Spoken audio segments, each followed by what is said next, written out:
This is it. Project Unity was invited, which is another... I don't know even what he is. He's a channel slash influencer, I guess you could classify him as. Who was invited? I obviously wasn't invited.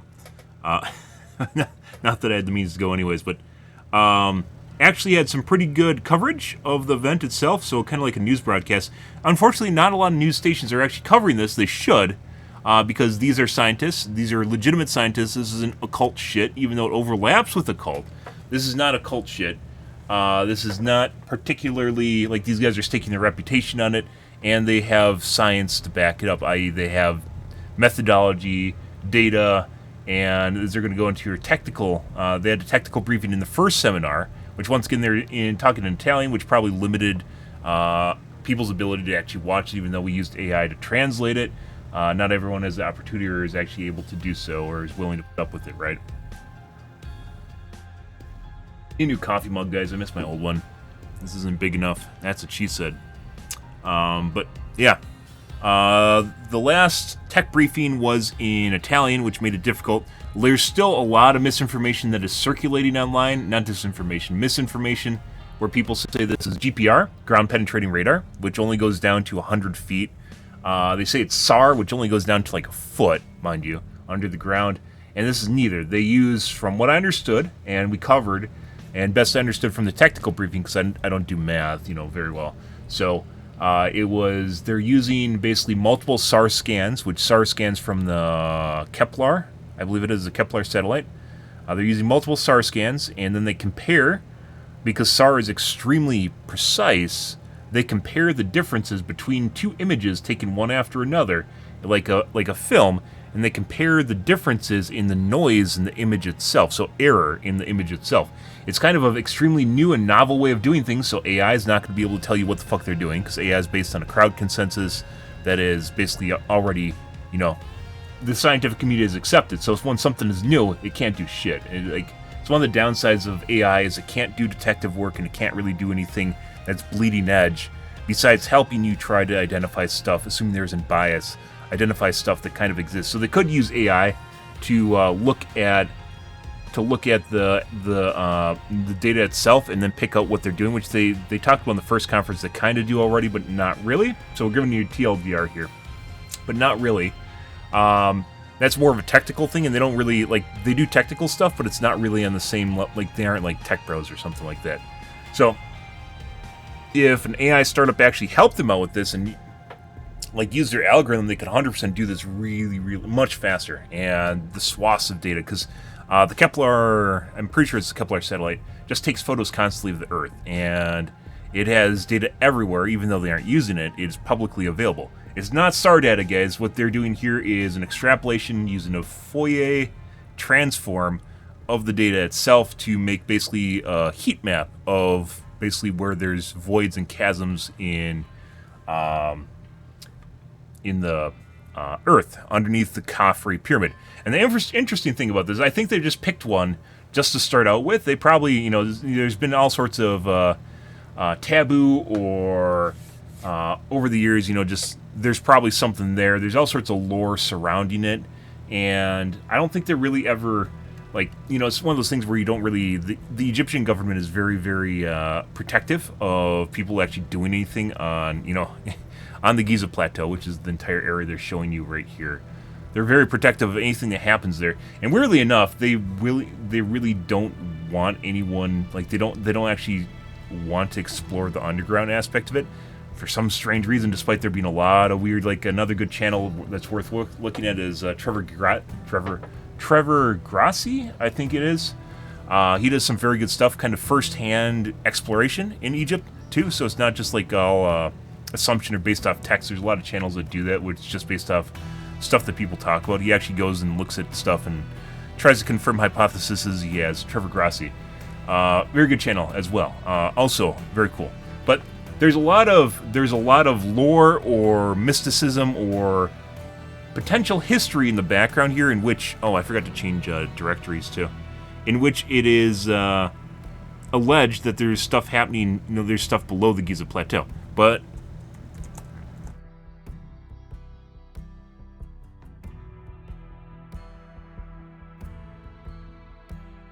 But the Egyptian government does not allow any sort of like there's a lot of really weird shit that goes on there, like sealed up entrances.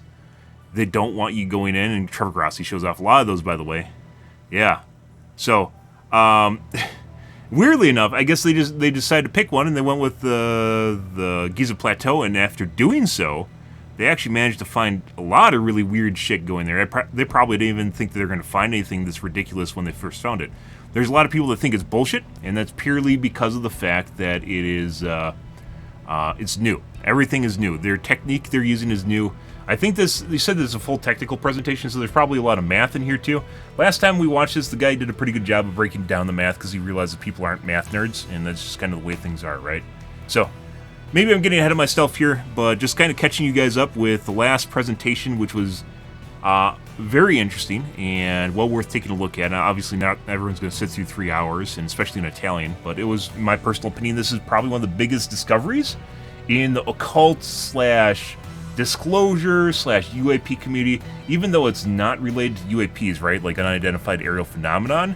The weird shit that's going on right now has a lot to do with stuff like this, and there's a lot of it that's happening in 25. Putting aside all the weird shit that's going on where it seems like the world's going crazy right now, and literally going crazy with the riots that are happening right now in the US, just like completely blown. People are just like literally just flipping their shit right now. It does seem an awful lot like there is a Zeitgeist shift that is happening right now, as far like the world is trying to figure out how to deal with stuff around it, and some of it's just like, like before a hurricane happens and animals start going crazy, or a natural disaster, animals start going crazy. It feels an awful lot like that, where people know there's change and they just don't know how to deal with stuff that's going on, so they just start freaking out. It feels an awful lot like that. But putting aside the weird shit in the world, just the normal prosaic stuff that's happening in the world, there's so many UAP sightings now as far as drones go. The weird shit the government's talking about too, where there's disclosure, but then there's also like the weirdest ones we briefly talked about was the Wall Street Journal released an article from, I think it was last Friday, which, no, it was 2 Fridays ago, in which they said that people were misidentifying UAPs as it was a hoax. It was all a hoax, actually. Just JKs, guys, which I fucking find hilarious. Like, when you have to rely on the just JK bros, it was all just a joke, guys. It was all just a joke. Something's really fucked up. But they basically said there's a prolific UAP story, kind of as a segue here. There's a prolific UAP story in which one of the Minuteman silos was shut down. There's a couple people that were on watch, security guards, members of the army, that were on watch when it happened, and basically they wrote an entire report about it because basically they shut down 10 Minuteman silos, which is a huge deal. And recently, the Wall Street Journal and Kirkpatrick, which was a guy from Arrow, former head of Arrow, which this wasn't confirmed by Kolowski, which is the new head of Arrow, which is the Anonymous Resolution Office, another bag of worms we aren't going to get into here, but Arrow's supposed to be who discloses stuff to us, right? But Kirkpatrick, the former guy, went to the Wall Street Journal and had the Wall Street Journal wrote an article in which they said the Minuteman silos were shut down by an EMP test. So to put this into context, because the most interesting thing about this, by the way, is the fact that the disclosure people, there's a popular guy called Mick West who debunks UAP stuff. Like the disclosure people won't actually remotely try to debunk this, which is really weird. So the thing is, they said it was an EMP test, and there are artificial EMP tests that they can do. But as it turns out, they didn't develop the technology for an EMP test until 3 years after this happened. I believe this was in 1970. So the first recorded instance of a prototype EMP was in 1973. They tested it in the middle of night. Because they said this was a test, right? What they saw was a test of an EMP system. They tested in the middle of the night. They somehow managed to get a giant, basically like a city block worth of technology, semi-trailer worth of technology, to the middle front gate of a operating on alert nuclear missile silo. There's a live nuclear missile silo. They didn't notify anyone. This was at the height of the Cold War. And they tested it against a live nuclear missile. There's no way this would ever remotely fucking happen. So, like, just kind of the really weird shit going on. This is probably the linchpin of the weird shit this year is this here. Because as we talked about before, this, in general, it doesn't matter if these are empty. The tubes here are empty, as we've talked about before. It doesn't matter if these are empty. What matters is the fact that somehow they were able... These are really long. Somehow the Egyptians were able to tunnel straight down, I think it's 600 meters below the pyramids, almost a mile. Below the pyramids, it didn't collapse, and they still exist today based on the scan data. They still are there today based on the scan data. Below these are much bigger than the pyramids, mind you. And by the way, the new graphs that they're adding definitely help a lot, because context is very important for everything, so people can visualize. Not everyone's even good at visualizing. We've talked about before. There's people that literally can't picture things in their minds, so they have to be shown stuff. As it turns out, there's a scientific name for it. I don't remember off the top of my head. But anyways, yeah, this is beyond ridiculous. Just purely from an engineering standpoint, we can barely do this today, and with our technology today. And they aren't piles. Piles aren't. They don't go down that deep. They aren't that big. And while there are technically piles that were back that far, they didn't actually, have hollow piles. These are hollow tubes, by the way. They didn't have hollow piles, and piles aren't this size.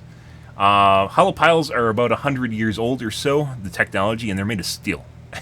These are not made of steel. Probably not made of steel.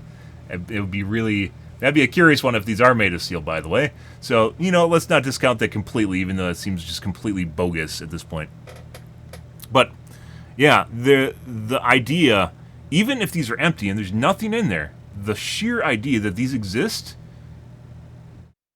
is like there's no way ancient Egyptians could have ever done this. Right now, they can barely come up with an idea of how they made the pyramids, right? They just kind of put together a bunch of different things. I think one of the running theories they have right now is that they used not hydraulic. I guess it's hydraulic. Hydraulic usually uses oil, but I think it's a liquid. But basically, they used hydraulics to lift the blocks with basically a trough of water, and they floated the bricks now. So they can barely explain how the pyramids were built, and the idea of building tubes that are 600 meters underground is just like there's nothing that we could potentially do in any way, shape, or form. It's like it doesn't even register on the radar. So whether or not there's anything in them, it doesn't even matter. Like it just completely turns ancient technology and understanding completely on its head. Like what the fuck even built these in the first place, right? So like this is probably one of the biggest disclosure / events that's happening right now. I don't even know what to word, because there's all sorts of weird shit going on. It's not just UAPs, it's disclosure and cover-ups and UAPs and whatever this is. There's Stargate SG-1 going on here. And then you have things like psionics too, which I wasn't a believer in psionics until probably this year, where it started being talked about as a form of communication with aliens, NHIs, as it turns out. And you might go, oh, that's bullshit. And then there's a Canadian research paper from the January 24 on RTMS research, in which basically I keep bringing this up because it's actually really important, by scientists, where they were treating a different disorder, and they created a lesion on your frontal left lobe, and people, after doing it, people became partially psionically active, I guess you could say. Like, it was a part of the brain that was actually filtering out, the noise or whatever it is. They're filtering this out. And after they did that, they found out that people can move a cursor with their mind and predict a number generator, which is kind of a big deal. That's kind of a fucking big deal. Yeah. And that's putting aside all the weird shit, it seems more and more like all this shit is connected to each other. And it seems like the closer we're getting to this stuff, the weirder the rest of the world gets too. Like the normal part of the world with wars and chaos and people just doing random shit and being unpredictable and really just like running around doing dumb things. It's really weird how this is working, because it seems like the closer we get to this stuff is the rest of the world gets crazier, which I don't actually understand why, but it's just like you just look at the data, like the trend that's going on right now. It seems like it's just hand in hand with each other. I don't know. Well, if aliens exist, they better hurry up disclosure, because the rest of the world's getting kind of weird right now. So, and that's not even talking about aliens, right? So, let's actually start on this. There's a long TLDR, but I had to get you guys in. There's a lot to cover at the beginning with this in the first place. Once again, this is not GPR, and this is not SAR. It's like an enhanced, modified version of SAR using their own algorithm to look at data and the differences between the data to extrapolate what you are seeing here. So this is not SAR data. It's based on SAR data, but this is not SAR and it's not GPR, which is what people use to commonly debunk things. And this is the 3D model that we are working on. Here, I show you the last. Quiet. Here. But and our subs.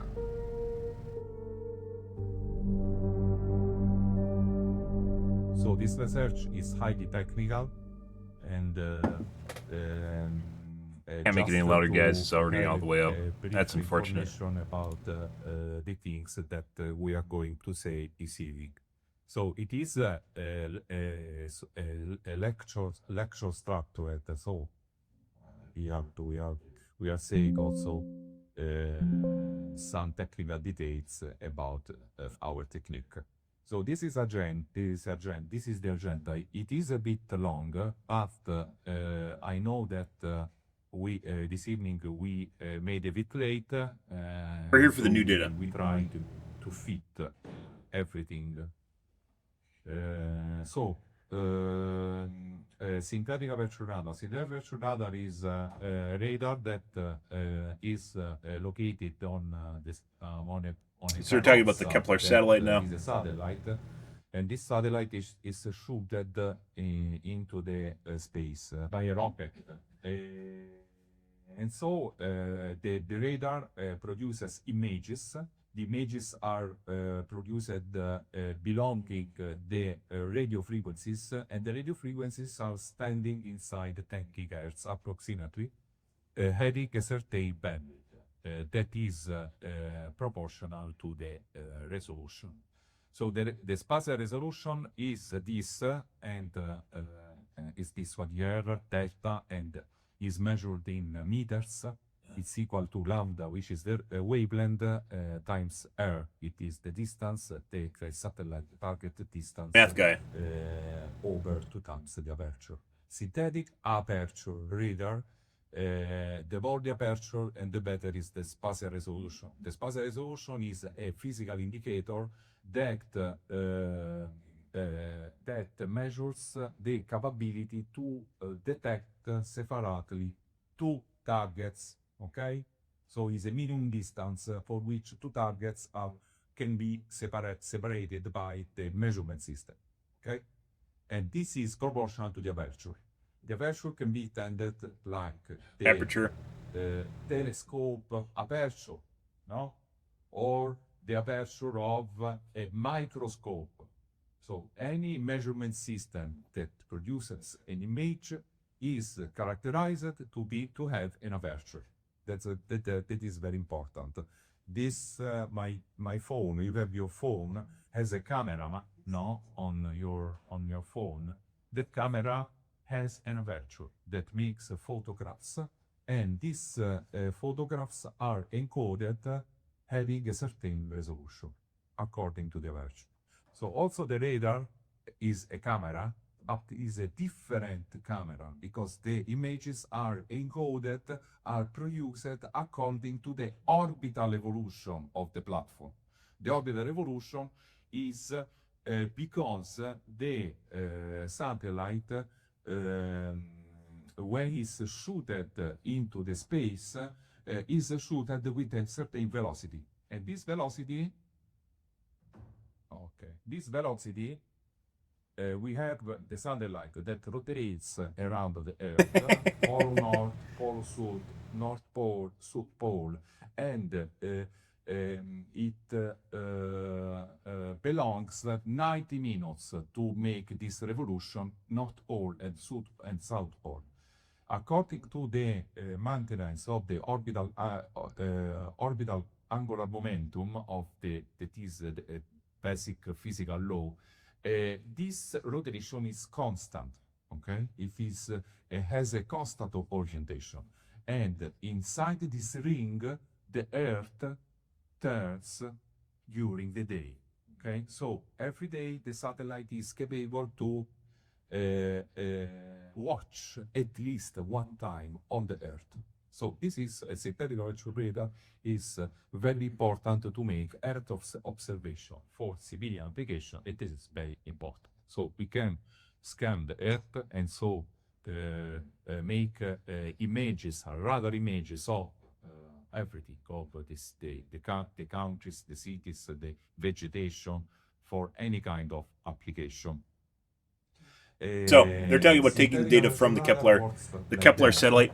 He's talking about the aperture. I still don't get this from the first conference, which I think it relates to basically the difference when it's moving. Basically, it's taking a picture the entire time it's going around the side, so it's orbiting the planet. It's taking pictures this entire time. So they have a lot of data to go off of. We have here we have the platform that moves, and this is, let's say, a target. The target is illuminated by electromagnetic pulses, and the target will give us a response.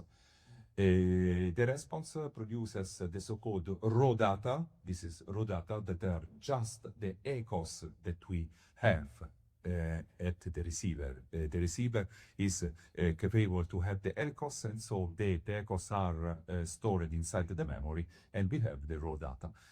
How to pass from raw data to focused data is the so-called focusing process that is divided in two. We have range focusing and azimuth focusing, and so with passing through motion compensation, we can recast the photo of the target. This is from here, the target, and we have the photo of the target. And so the image is, in this case, by the way, while some of this seems boring, this is actually really important for other scientists to know what they're talking about, so it's not bullshit. All this is really important, even if you don't understand it or you think it's boring. In my personal opinion, and I can say that this is a Capella space image, and I thank Capella to because they gave us for free this image. We can I think it's publicly available to everyone. It's not just them. Have used the 3 Doppler bandwidths in order to have a color composite image, and in this case we have a colored image. These are the pyramids here. You can see that this image is a bit different with respect to an optical image, because we have a different kind, a different mode in order to project the image. This is a focused image. It is very similar to an optical image, but this is radar. So, just to tell you, we recast about the state of the art of synthetic virtual radar. Synthetic virtual radars are used for monitoring the Earth, infrastructure monitoring. So we can, for example, monitor the dams here. And also, so, by the way, I want to point out, some people said, why don't they test it on stuff that exists already, and then to basically test out the technology to see whether or not it's true. They did. They talked about it in the first seminar. They tested a dam, which I think it's this one. They tested a dam and basically looked at, because they knew the inside dimensions of the dam itself, they looked at what their SAR data was showing, or their enhanced SAR, and we can call it enhanced SAR. They're showing what their enhanced SAR was showing. They actually need to come up with a name for their procedures, because it's not completely SAR, versus what the dam itself looked like. They also did it with the scientific community. This is very important for basically a litmus test of testing whether or not it works in the first place, right? To get a baseline. Earthquake monitoring here. And they probably should do more of those, just so people people are, they know that it works, right? Can be used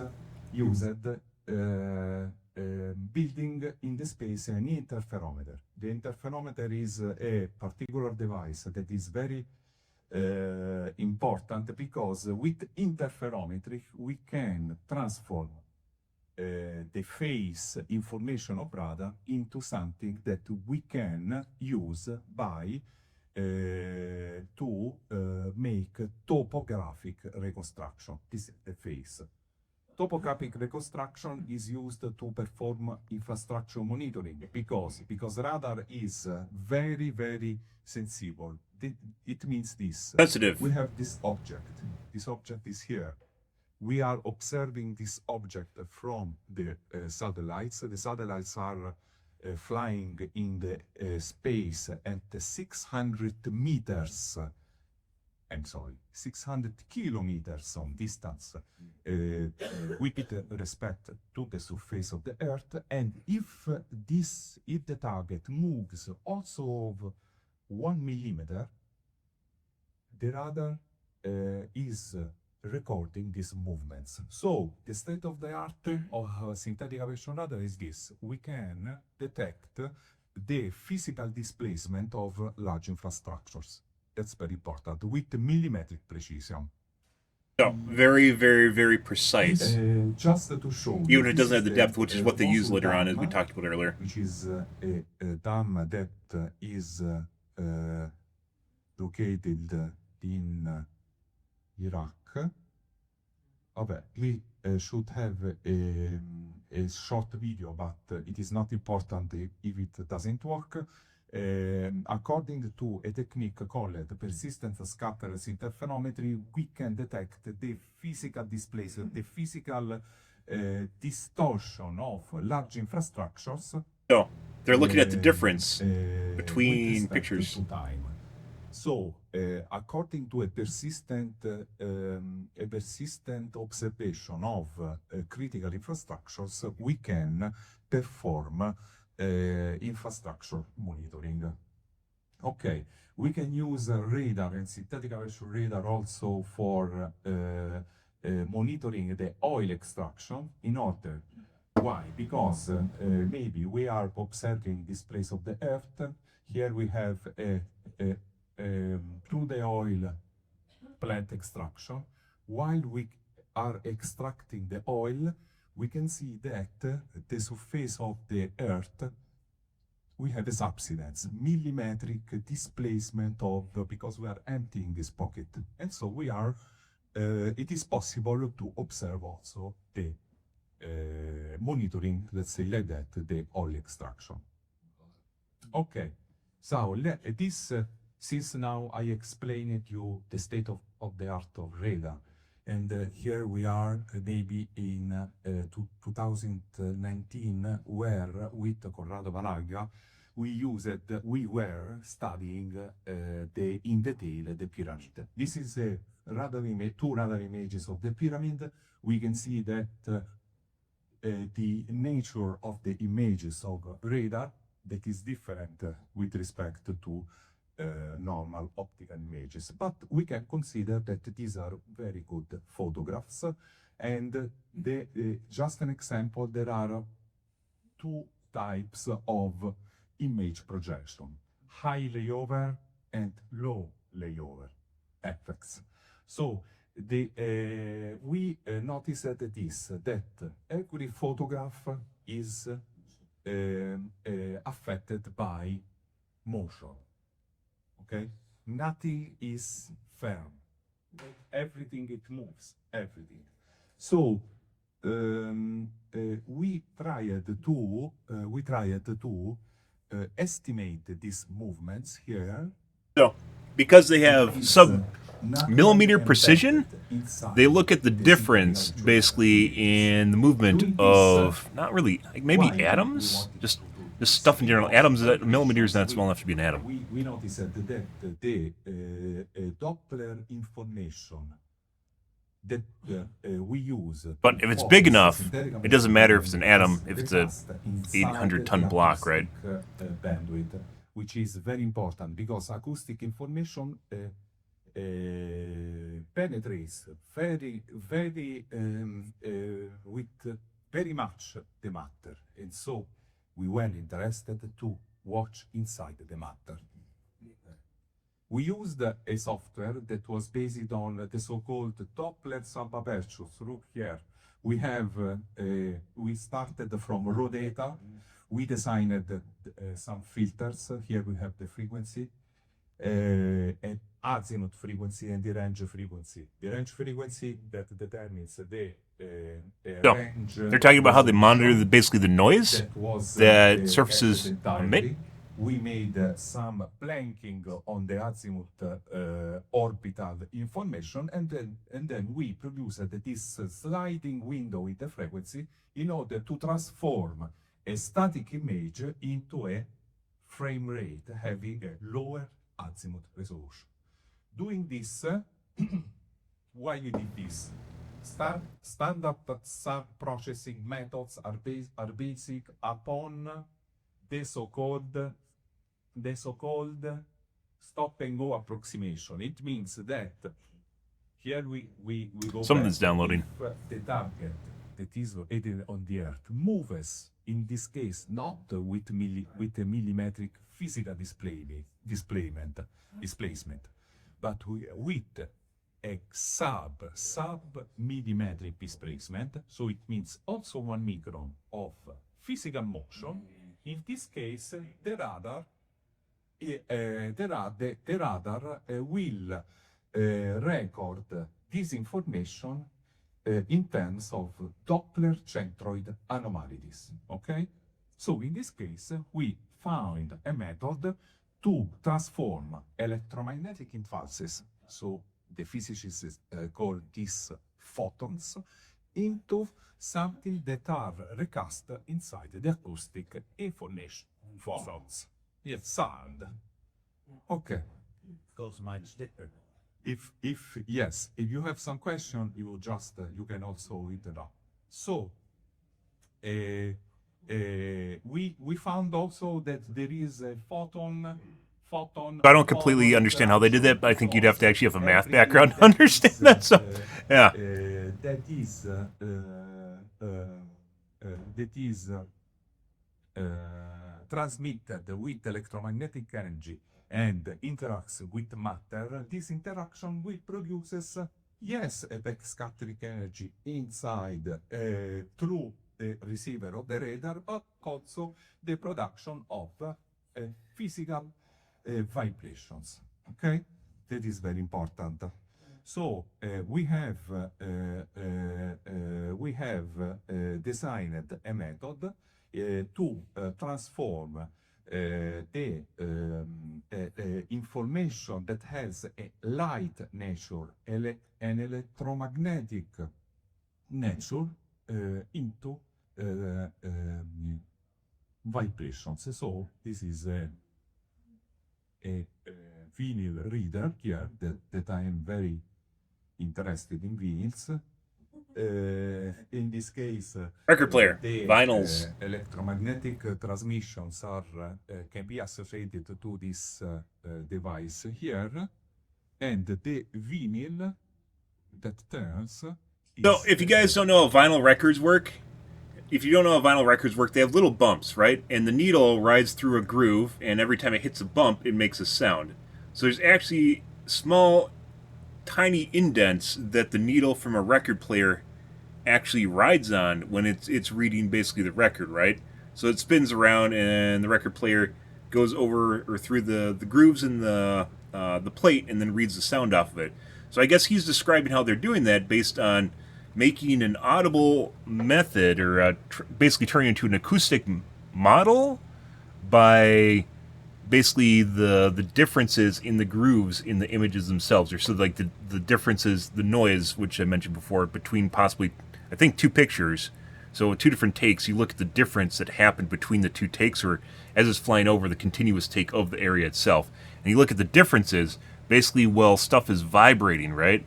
You look at the differences between that, much like a record player, and it gives you an idea of what might actually be behind it. Okay, so this is very important. Okay, In our common- technique, yes, has been. I put this slide not to say the community that we have patented this technique that transforms electromagnetic waves into.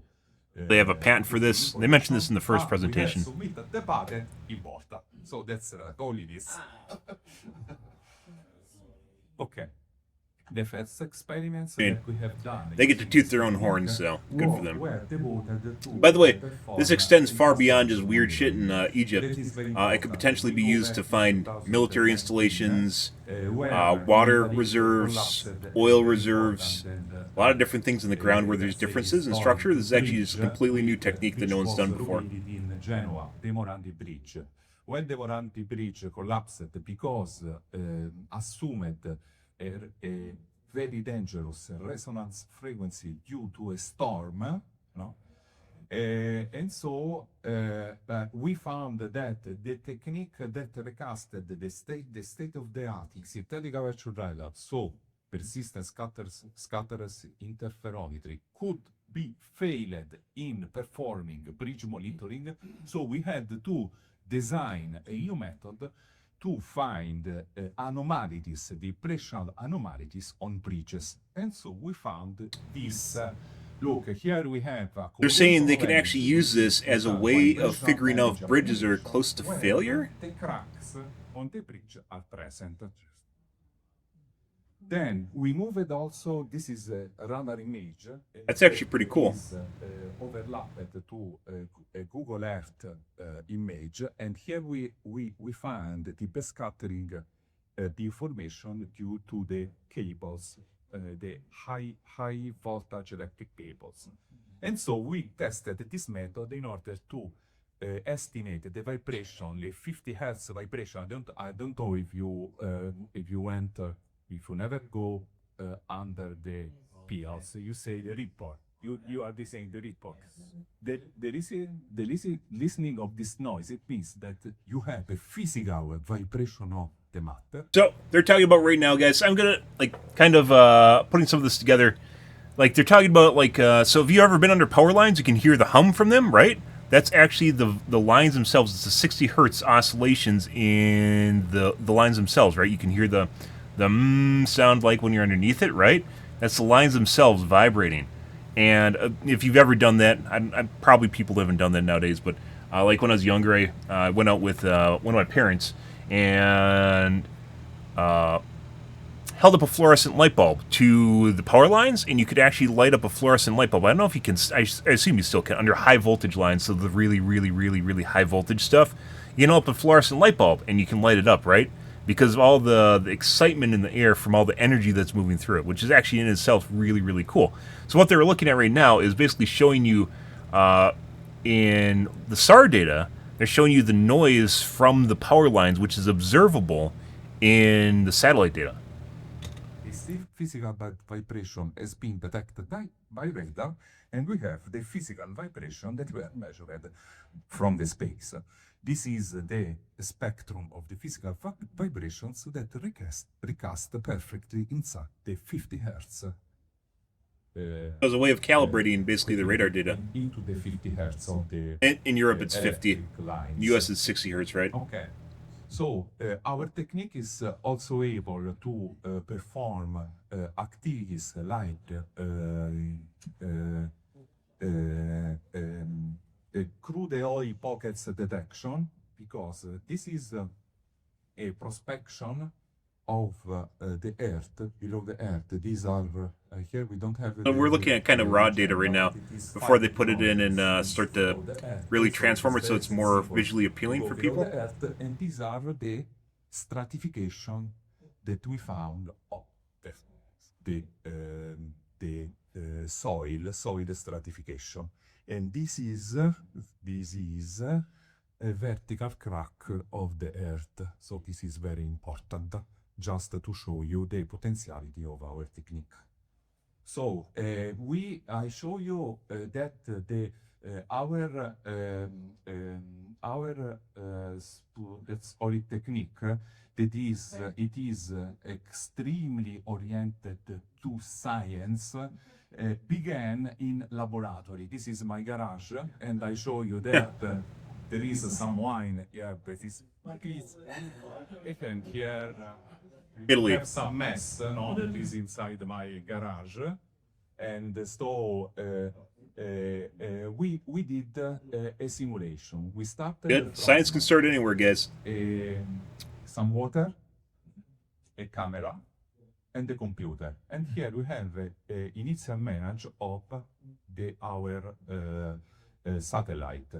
And then we have the dot. This is the Earth. We have some,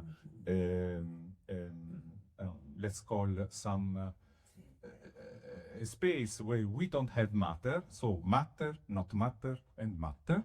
And here we have, this is the vibration generator, and this is the camera that captures. Speaker? It looks like he's using a drill to create vibrations, but you can use anything.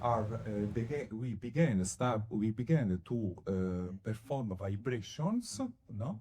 And these vibrations put the water into motion there. This motion, we recorded this motion. So this is the raw data of the vibration. And this raw data has been focused in order to retrieve the picture of what there is underneath. So we can retrieve the shape of the table,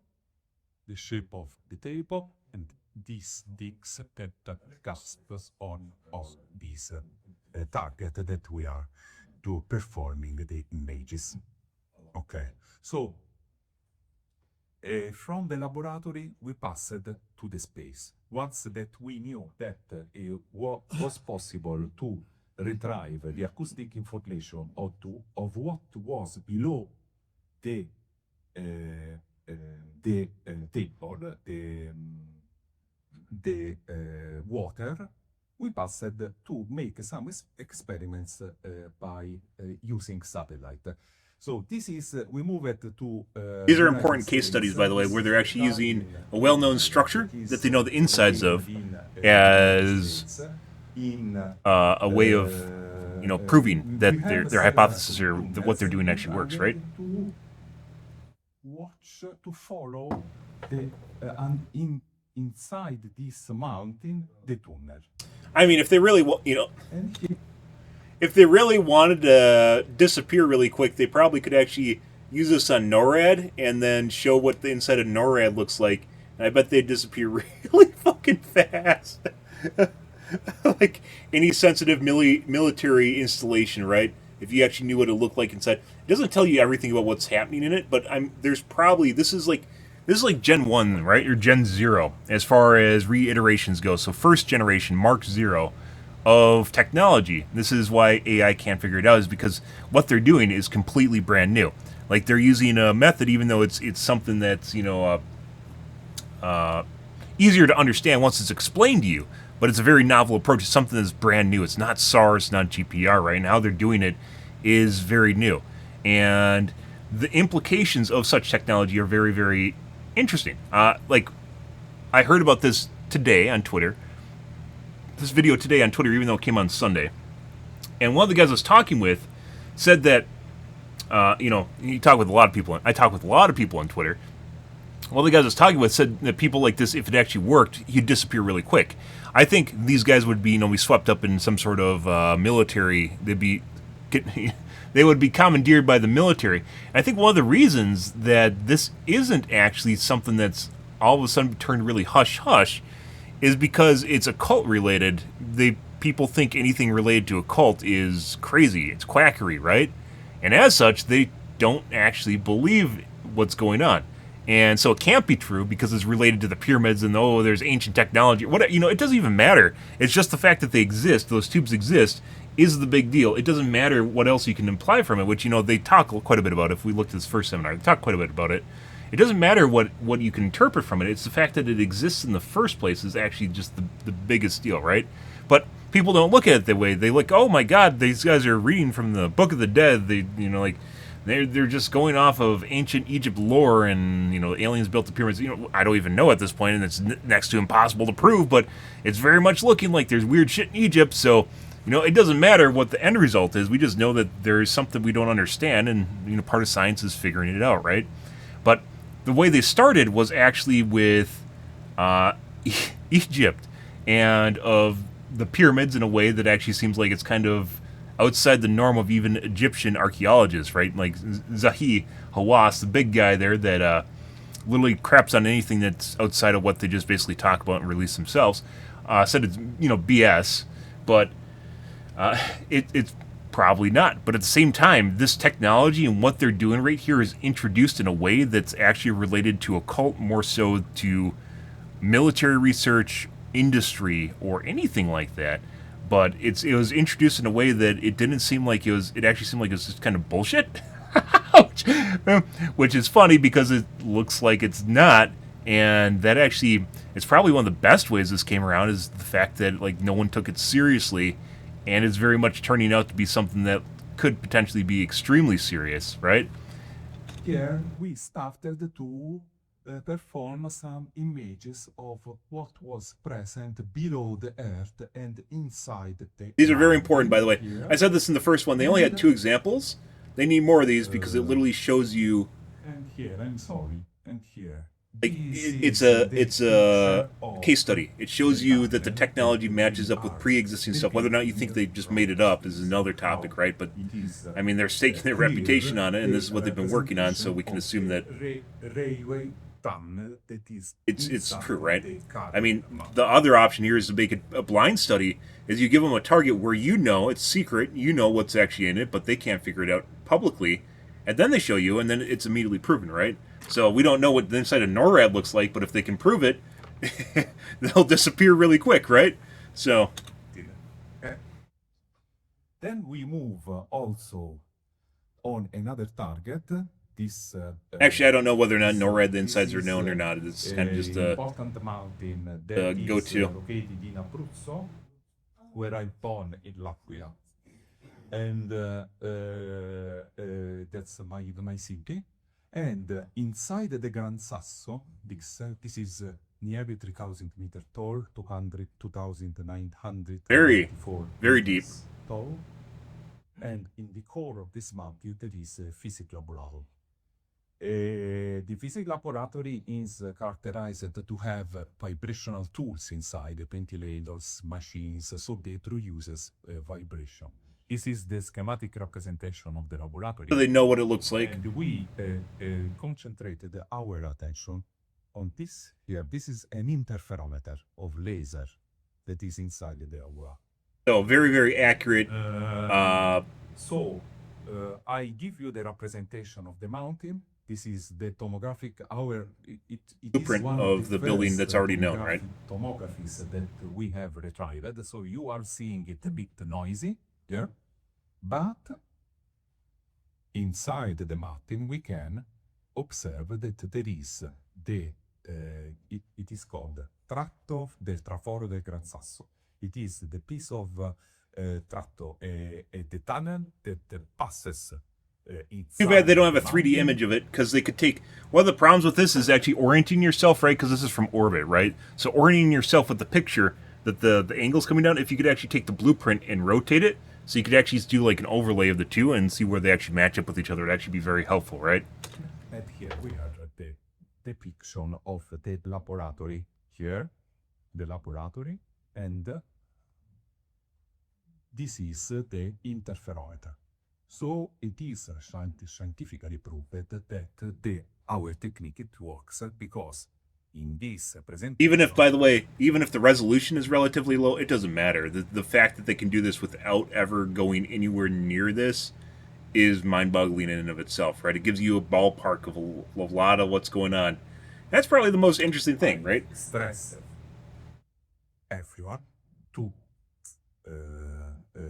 take attention that we started from laboratory and we are passing now to the space. Okay. Yeah, so the technique they started in a laboratory in their garage, they're now using from source scan data. This is, we go back again to the Mosul Dam. This is the optical image of the Mosul Dam, so we can pay attention about the difference standing between an optical image and a radar image. It is still an image, yes, but it is different because it is black and white, a bit more actually a different projection of the images. But I can assure you that this data is more rich with respect to the optical data. Kind of an important thing here I'm going to point out is the optical spectrum, which is what he's trying to impress here. The optical spectrum of light is something that, humans only have a very limited band of, but there is a boatload of light in which we can't see, in infrared and ultraviolet and stuff that we can't actually see. And if you look at, for instance, I believe it is the Curiosity, the moon, the Mars lander, like when they take pictures and they send them to Earth, they actually put together a bunch of different sensors to give us visual data, because what they take isn't actually just it's not a pretty picture to us, because it's actually a lot of information in it that our eyes literally don't, it doesn't matter to us, right? Optically, it's not something that we see, but there can be a lot of information, as he just said, in a sensor that does other things other than that, which gives you more information, even though it's not optical picture or something that our eyes recognize. It can be something that's used for data in other ways, right? Other parts of the spectrum. We have applied this technique in order to scan inside this infrastructure. This infrastructure has been manutenuto, how you say? Maintained, that's all. Has been maintained by an Italian company, which is called the Tremi, and they performed concrete injection on this infrastructure. We can notice that inside this infrastructure there is a tunnel here that passes tube through from one side to the other side of the dam. So this we are detecting the tunnel below the structure. We are So it's important to point out too, it's a heat map too. So even though something looks, what you're looking for is the differences in the color mapping, because that represents a void, right? Even though it's eventually, because of the depth you're going down, eventually it peters out to nothing. Like when these first came out, there's definitely some people that don't recognize, like pattern recognition is not really their forte, I guess you could say. But what you're looking at is the difference here. Down, when you get down far enough, it can't see anything, right? So it's just going to appear as a void anyways. But you're looking at the differences up until like the resolution drops off and it can't basically pick anything out anymore. So right here, you're seeing the tunnel, which looks like a void, because otherwise it would have a consistent difference in basically the coloring, right? It would change from red down to greenish, depending on what material they're going through, down through it, and be more consistent. But you can tell there's a void there because it's blue, right? Like everything down below, where you get like kind of a baseline of nothing. Detecting the concrete injection that made the Trevi company made in order to stabilize the dam, and then we are also detecting. So when they went through, I didn't really get. It's not. I don't think it's the tunnel. When they went through, they actually injected concrete into the side of it. Must be like a different density of concrete that they injected into it. So what you're looking at isn't necessarily the tunnel. I believe what he's saying is you're actually looking at the injections that they use to fix the dam. Detecting the inside fuses, electrical fuses, the turbines that are Generators inside the dam, because it is also an electric power plant. They are located inside here, an electric power plant, and so we can see that it is possible to refine very, very precisely the shape of, in this piece, this is a Kaplan turbine. It's all inside of a building. Kinds of turbine. A Kaplan turbine, which is a vertical turbine, and also another kind of turbine, I think it's called the Francis turbine, that is horizontal. This is the Khafre turbine. I think he's talking about what it's made out of? And also this other turbine here, that is this. I have to move a bit. You're talking about turbines now? You can see the back. This is the Francis turbine. Okay, this is the tomographic scan of inside, what it is inside the Vosul Dam. And so here, this is an augmentation that we made together with Corroborating. So we are moving slowly and to arriving into Giza, because we have to know from where we have started and where we are going to arrive.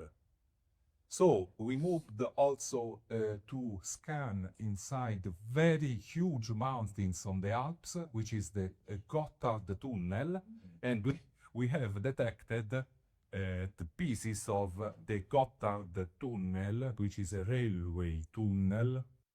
One second, guys. I'm going to wash my coffee cup out and grab a soda. Be right back.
All right.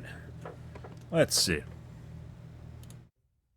Here, using this technique. Here to here, like that. Okay. So we moved also to scan inside very huge mountains on the Alps, which is the Gotthard Tunnel, and we have detected the pieces of the Gotthard Tunnel, which is a railway tunnel, here, using this technique. Oh, it's kind of like a rainbow hue. Yeah. Maybe it's something. It might have something to do with the snow Like that. interfering with it. Okay. So now we By the way, are, this is probably I didn't even know about the Cyrus shaft until I first heard about it in their first presentation a couple months ago, right? Which we covered on our channel. I didn't even know about the Cyrus shaft. Very, very interesting. Which they hypothesize goes down even further after looking at this. The Cyrus shaft is basically like it's kind of hypothesized as being like a burial tomb of some kind ish. Like the lore that the Egyptians came up with is very, very interesting. But what they've actually noticed is there's actually parts of it that seem like they go further, and a lot of historians, unofficial historians, have also thought, like just based off texts that they've, from other explorers from the 1800s or so, 1900s, 1800s, prior to the modern Egypt archaeologists, I guess you could say, where there's alluding to actual tunnels that are there, and some even look like they've been mortared up, like they're actually like brick and mortar in some places, which is very curious in and of itself. There's a lot of really weird stuff that's in Egypt, guys, and you think like 25% of Egypt's basically GDP is tourism. So like 25% how much they make is tourism. You think they would just be figuring everything they could about this out, right? Everything about this they could, and weirdly enough, they don't. Yeah, and I don't think it's the archaeologists. I think there might be something going on here, and like Egypt itself is actually covering this up. They just tell the archaeologists whatever they want to do, right? And Hawass is basically just their mouthpiece, more or less, for what's going on here. This is probably one of the most interesting. If you guys don't know what the Cyrus shaft is, take a look at a video, like 20-minute video.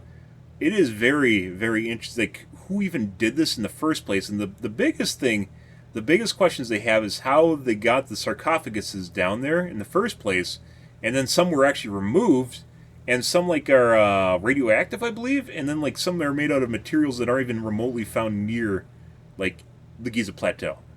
A lot of really weird shit. And then the milling is also something that's also people bring up a lot. So milling being like a fine surface, right? If you use an auto lathe or a modern, like a water jet, you can make some very precise measurements, right? But they're doing that kind of measurements and precision in ancient Egypt with, I think, copper tools. Like, I don't even think they had brass. They just had copper. This picture was cited by Joe Rogan because it was published by Stacey Liberatore that she writes for the Daily Mail. And because they did an article with Daily Mail, and Daily Mail paywalled it, by the way, which is unfortunate. I think a lot of this, once again, they probably would, if they came up with this, guys, and went to a private sector and could prove it, they probably would have been disappeared really fast. But because they went with ancient Egypt, no one took it seriously right away. This is the weird shit, guys. They'd probably be disappeared pretty fast. Yeah. But instead, they decided to go with ancient Egypt, and now they're just kind of seen as cultists or occult, tinfoil hat guys, which is crazy because this seems extremely reputable. And once again, if you had a math guy that actually possibly knew what was going on here, also would make this seem even weirder, right? About the known structures that because we are concentrating in depicting the known structures that are underneath by our technique. This is the Osiris shaft. Comparison images are very important, by the way. Has this particular shape. We have a multi-layer shape, And according to this, It is very bizarre.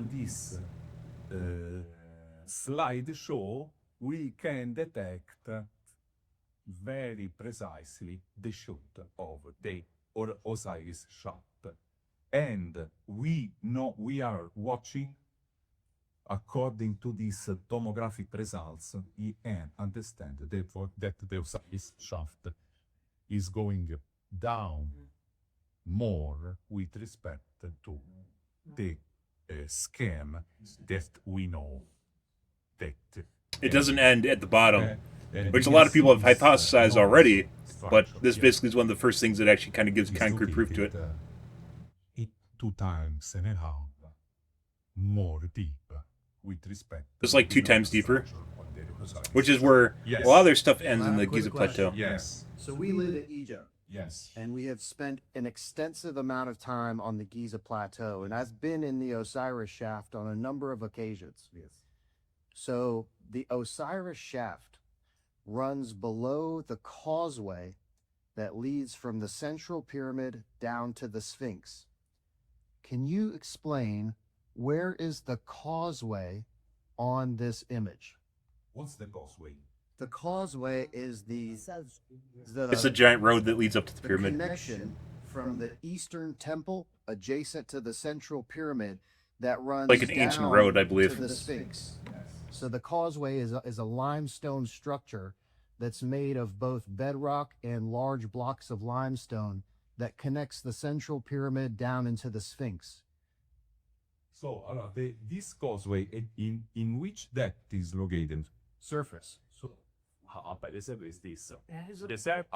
The surface, correct. So, the weird thing about this is, I think this is kind of a double-edged question here, which he's trying to figure out in orientation where it is, because he thinks it's a top-down image, right? So, if this is below the causeway, you're going to be looking at it like this. So this is a depth of, not depth of field, but rather your orientation, which is, once again, where orientation for context is very important, right? So if the causeway is right up here, and this is down here, he's going to go like, why aren't you just seeing a giant block of limestone above it, right? But the satellites, because of what the angle of it, is going to be looking at it at a different side angle, so you won't necessarily see it, depending on where the causeway is located, compared to the angle of attack of the satellite in orbit, right? It's going to look differently. It's going to be looking at a different part, depending on the angle of where the satellite is in orientation to the structure itself, right, that they're actually trying to image. So when you see the causeway, they'd have to move to a different spot, because you're actually looking at an angle instead of straight down.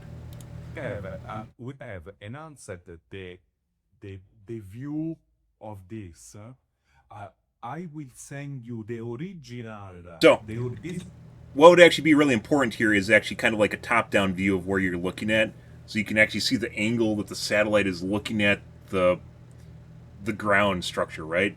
So, like the angle of attack, so you can actually see in relation to the actual flat ground in and of itself.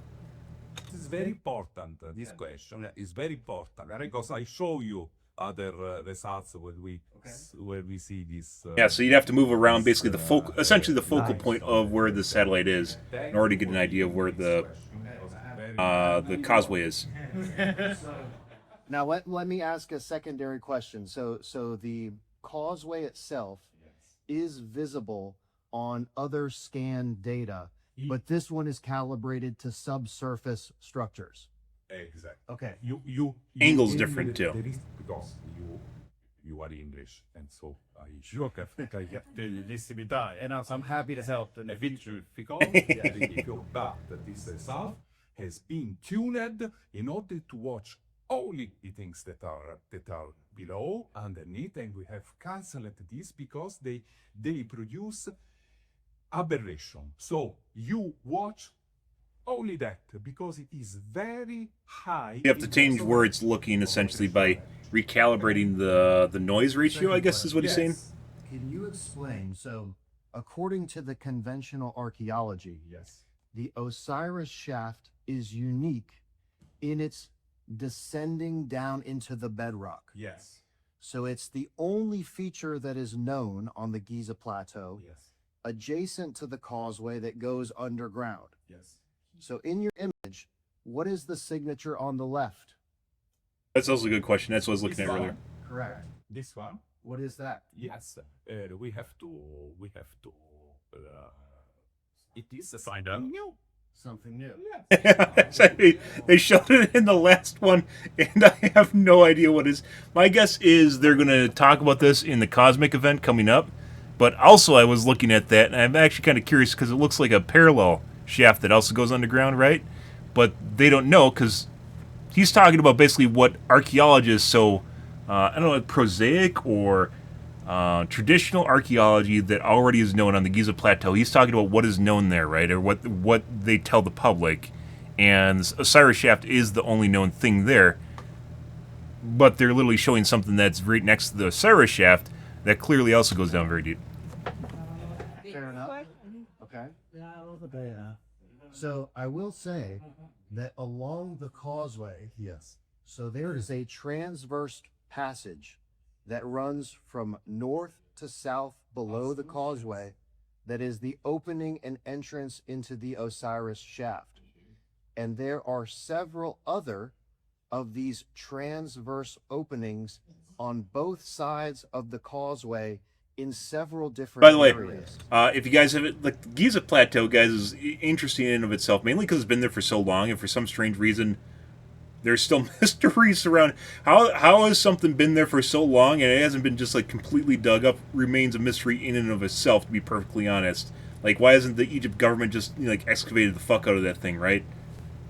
Who knows at this point? Besides being a cover-up, who fucking knows? But if you look at some of the videos, like Trevor Grossi, as I mentioned before, is actually a pretty... If you just kind of want to go down the rabbit hole, he has some very cool videos.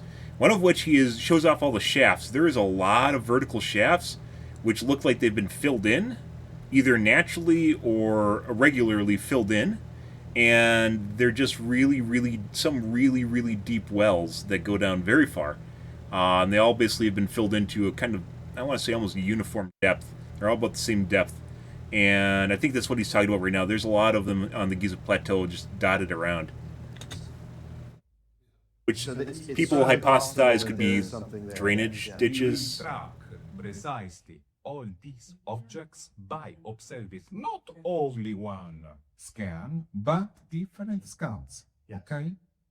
Okay, so now my final question for this point. Yes. So you'd So see at them on a level different scan. 4, that is where the Osiris shaft Yes. taps into a subterranean aquifer. Yes. That is the water table below that particular structure. Awesome. And I believe that it's an independent aquifer. We have chemical analysis So, data that also, by the way, one of the first things, kind of as a segue here to what he's talking about, one of the hypotheses that, like, these tunnels, like, what they're looking at is kind of the water, and there's no way, because the differences are in the water itself, so they could be looking under the water. The water, if it actually produced the noise that they're talking about, would still be like a flat level at which you can't see past, right? But it isn't. You can actually see further than this. So, the idea that they're looking at water or like some noise below a certain level is bullshit, in my opinion. But as he's talking about, basically, there's an independent aquifer.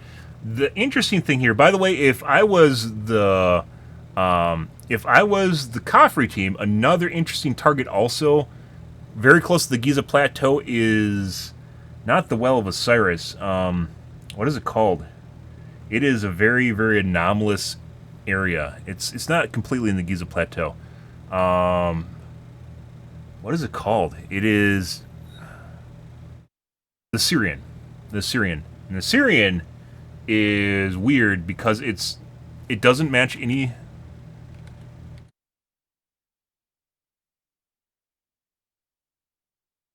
It doesn't really match any of the local architecture.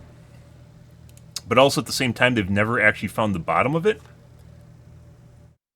This guy right here. And all they found is basically the top of the Syrian, which is generally covered by water. But what they found out is the water of the Syrian, putting aside one of the guys that researched it, allegedly drinks it for like 2 years and his eyesight was cured. Whether or not that's true or not, whatever. But what they found out is this water actually does not match any. It looks like antifreeze in this picture, but probably algae. The water in this structure doesn't actually match any of the local, like, water table in any way, shape, or form. Like, they had chemically analyzed, which is what he's suggesting right now, by the way. This is also a very, like, there's a lot of people that hypothesize that this goes back even further than like kind of ancient Egypt, because it like looks like it predates everything that exists there. And there's a lot of weird stories with this too, where they tried to empty it out with I think a 30 horsepower pump, and they weren't able to, or no, maybe it's 5 horsepower pump.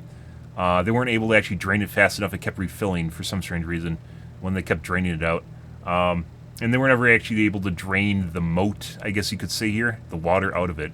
So, really weird stuff in Egypt in general. A lot of really weird things. You just would be like, oh, why don't you just get like a 30 horsepower pump, right? You know, it's like drain the fuck out of that thing. But they don't, for some strange reason. They also don't.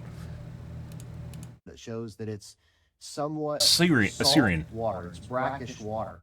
Has a very small content of sodium chloride. So it's an independent aquifer that's located directly below the Osiris shaft. How does the water table, and this has been one of the main criticisms levied against the technology, is the inability to scan below the water table.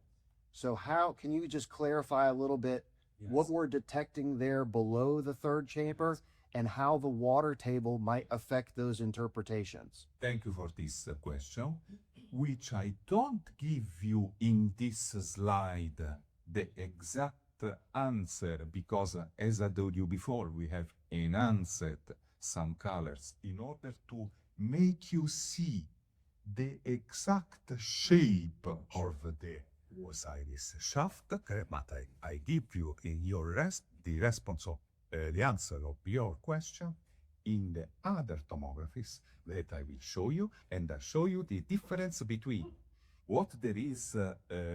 This is very important, by the way, because it is a main criticism, which we talked about before you even suggested that. The things that are below the water.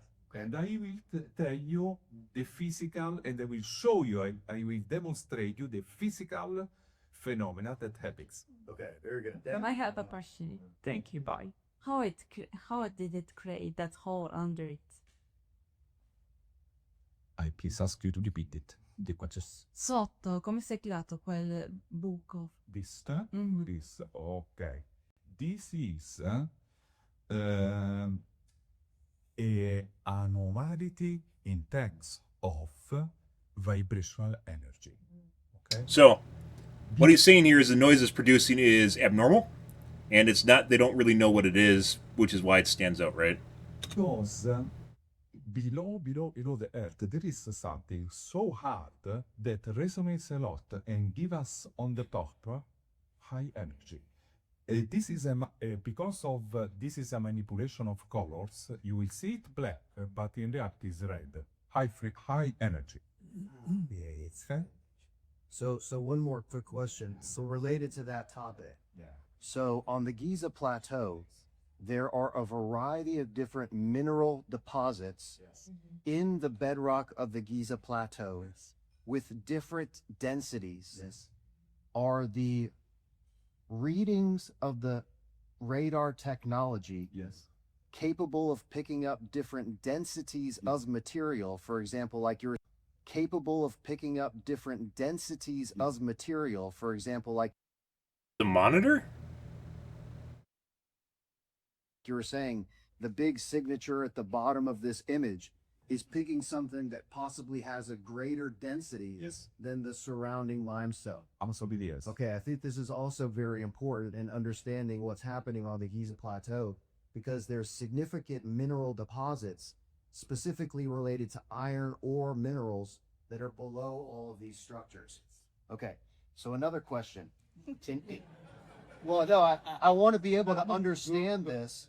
So, for example, when we're Criticism looking is at actually this important, raw assuming that data he's not being here, hostile, which I don't think are he's we going. looking north to south or east Orientation, to very west? important.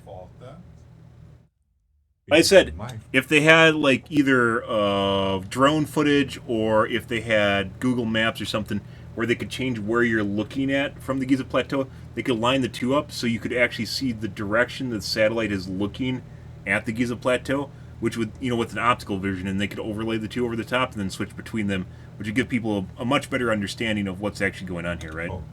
Because we have compiling a scientific article that will be accessible in pre-brief very soon, and here purposely I did not put north, south, east, west, because we are recasting precisely the coordinates, so we are scanning the old tomographies, and so we have to still put the coordinates, and here we put the height and the coordinates. It is my fault that I did not put the coordinates. Okay, so again, I'm trying to But observe. I remember this, let's say, the Khafre Project. There is the Sphinx. Yes. The Osiris shaft, I think, is here. I'm Correct. not very expert, Correct. but I think it's here. Yes. So the tomographic line is like that. Okay. East and west. So this image is looking north from south. Yes. Yes. Also With the causeway running Yeah. west to east along the top. Yes. Okay. Very good. I'm sorry if I have. Oh no, it's okay. Super. We mentioned that in the first one, there weren't cardinal directions on it, And I'm which sure covered you the have first an answer. seminar. Thank you very much. Yes, this is very good. Okay. Please continue. Can I see?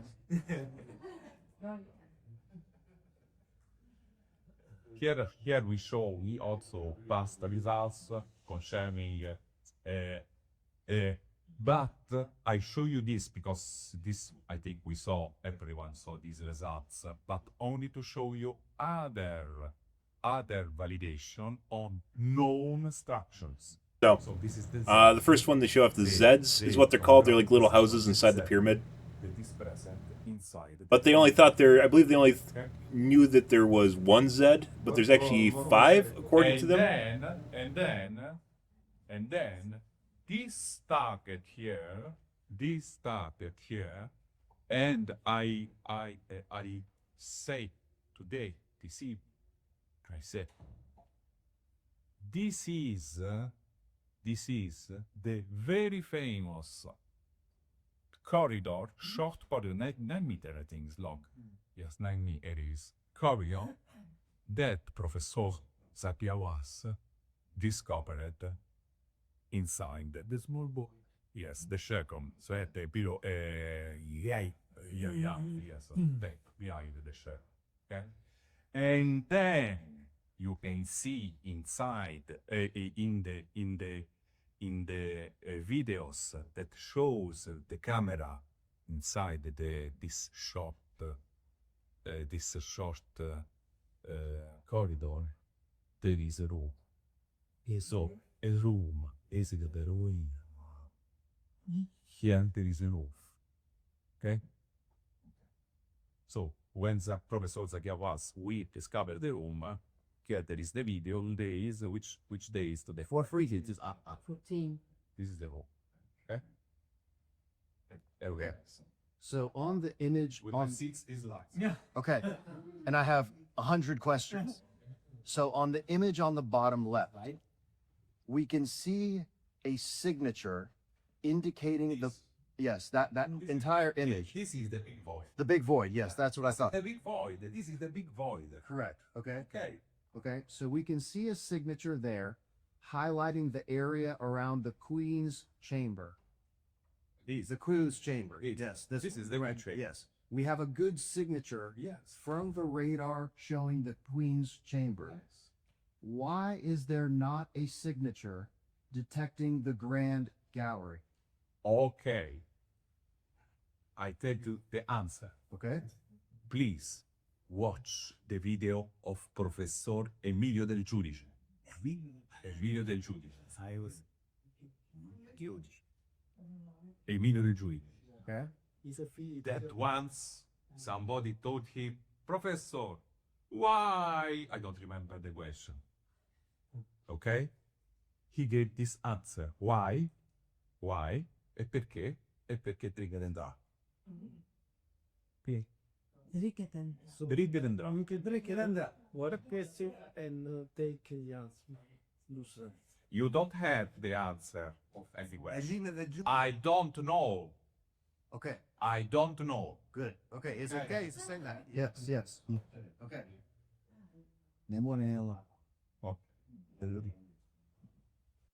It is a curious question because the Grand Gallery basically is a giant open chamber inside the pyramid itself, right?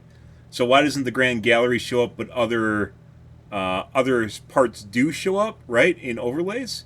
It's actually a really good question, and I mean, he might legitimately doesn't know, and that doesn't necessarily completely disprove what they're doing here, by the way. And there could be things that actually mess with the scan data itself, which should actually be curious in and of itself. But why the Grand Gallery wouldn't show up? And by the way, this is this chamber here that they're looking at, this big open void. It's actually been proven with ground penetrating radar. So this isn't Zahi Wallace. They just announced that they're actually going to not excavate it, but they're going to search into it. They had a funded expedition that they're going to start. Probably it's in the next one year or so. A funded expedition to actually search into this void, right?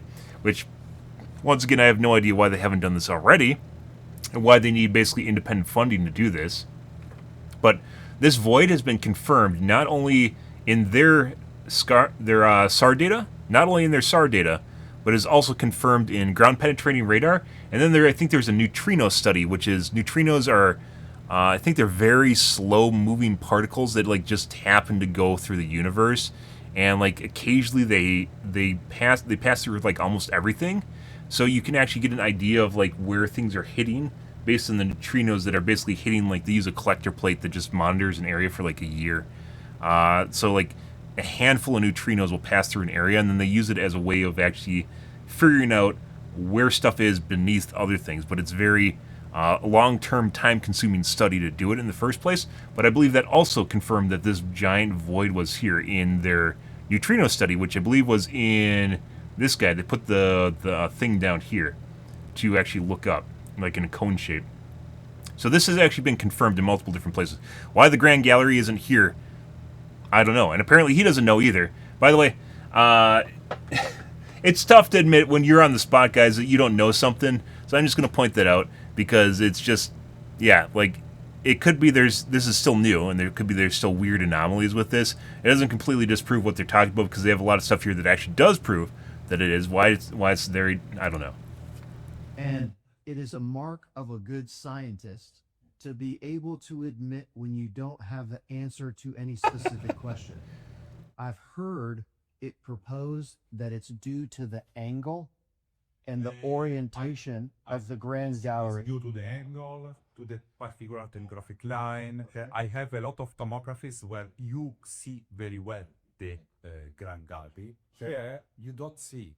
I was sorry. It's okay. So, No, I'm just, again, I'm sorry, no? I tell you very sorry, not to you. But because it's like that, science is like that. You don't always observe things that you expect to observe. Yeah. right, Okay. right. Yeah. I tried to. And part of figuring it out, it's like science is part of figuring that It's out. important to stress in this.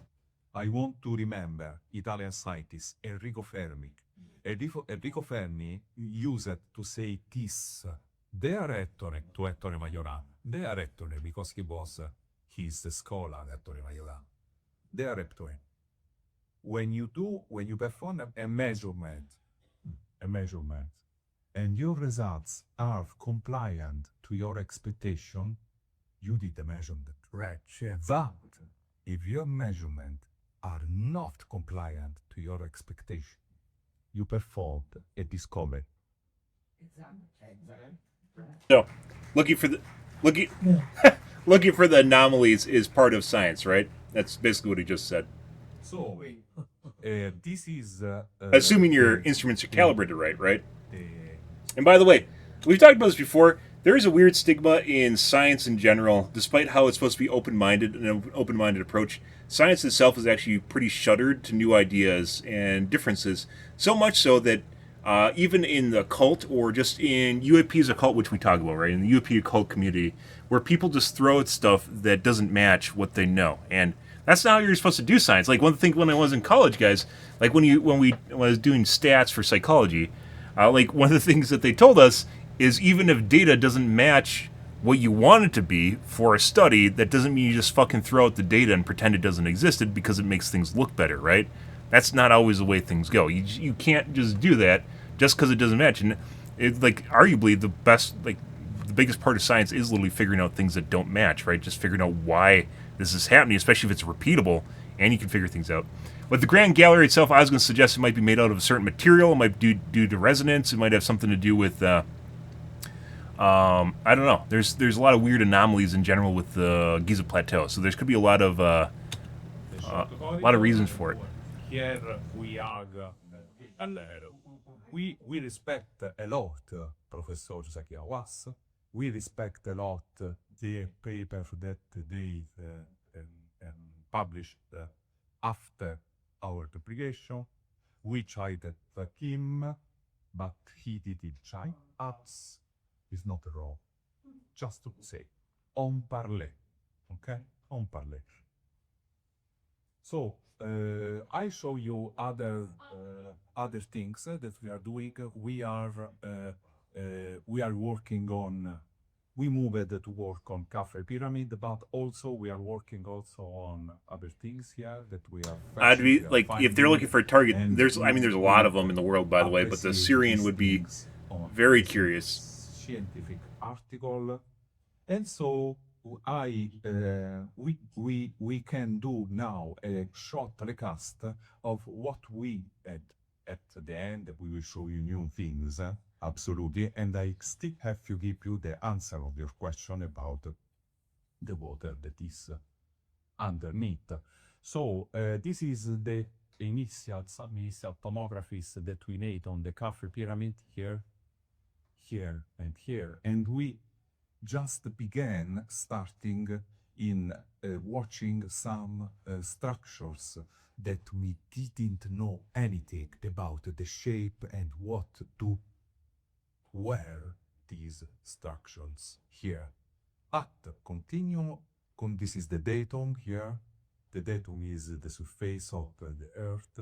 These were the initial tomographies that we was performing on the Khafre beyond. But inside there was some blood-red targets that we could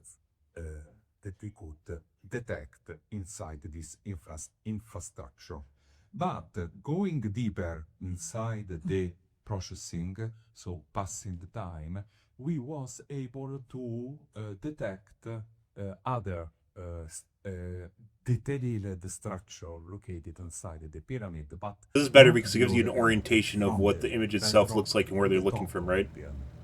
This is an horizontal scan that we performed, interpolated to several vertical scans that we made of the Khafre pyramid. And so with Corrado, you can see this on the video of the conference that we made in Bologna, where Corrado explains very well this procedure that we did. So I don't want to repeat things that we. But it is important to stress this only to remark the fact that we are using the scientific approach, so to track into space, to track into space the targets. Okay, so let's say target 1 from here, we recognize it here. Target 3 from here, we recognize it here. 1.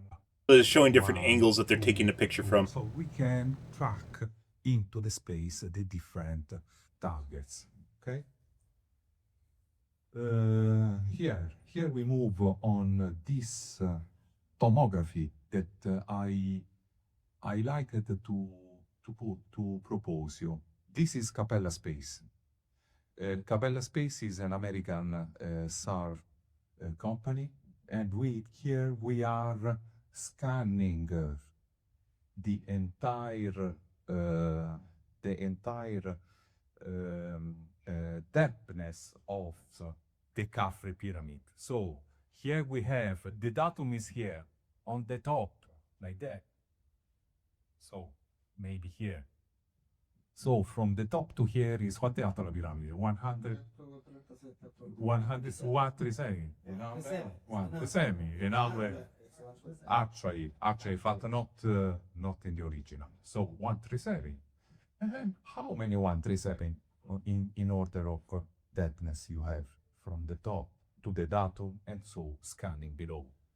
Here we are detecting the pillars here from the top to the to the ground here, like that, and like that. And you can notice from who is far away from this screen that there is a spiral nature here that attracted our attention about the pillar, the pillars. That's very important, like that. Look, here it is absolutely visible in here, like that. Okay. Ok. Com'è?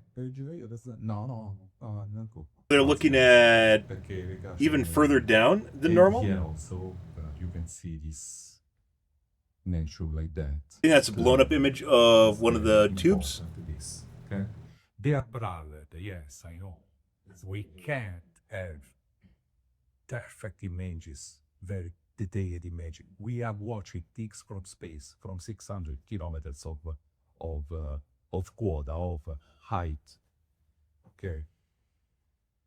Here are some details about the 5 Zs that Zeds are inside yes. the pyramids. So you mentioned before that when this technology is implemented for detecting geological reservoirs of petroleum, Yes. the radar can detect the subsurface strata and fluctuations of the densities of the bedrock. Yes. If you go back one slide, Yes. is it possible that this is also a signature of No. bedrock density or geological strata? No.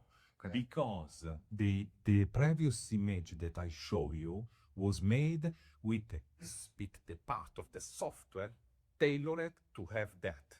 Okay. Okay? Okay. Okay. This is tailored to have the retrieval of the let's call it alternation of high density, low density, high density is different. Is a So this is kind of the same question as the water table question, by the way. I'm actually starting to think if this guy's a plan or not. I'm not exactly sure. I mean, legitimate questions, right? But this is another take on could it actually just be oil or liquid, right? That's messing with things. But he already mentioned earlier that basically he already calibrated out liquids. So, yeah.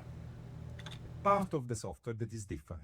Okay, this is tailored to have this.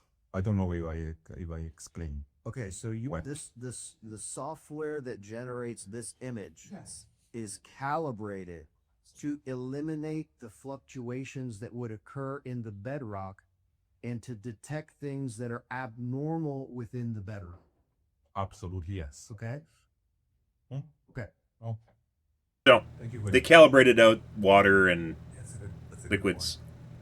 And Which, once again, yeah. I think this is important. And I don't know if he's just, like I said, maybe he's a planner or something. I don't know if he's trying to hammer that home. But once again, would be helpful if they actually just added like a comparison where they actually can see what water looks like under the ground, so you have an idea of what they're, what they weed out of the photos themselves, right? Yes, because I can calibrate a software to find the structure, the math structure, and I can calibrate the software to use it to pose, for using it to detect pockets of through the oil to make other things. But this calibrated software in order to find that kind of nature of the targets that are located underneath.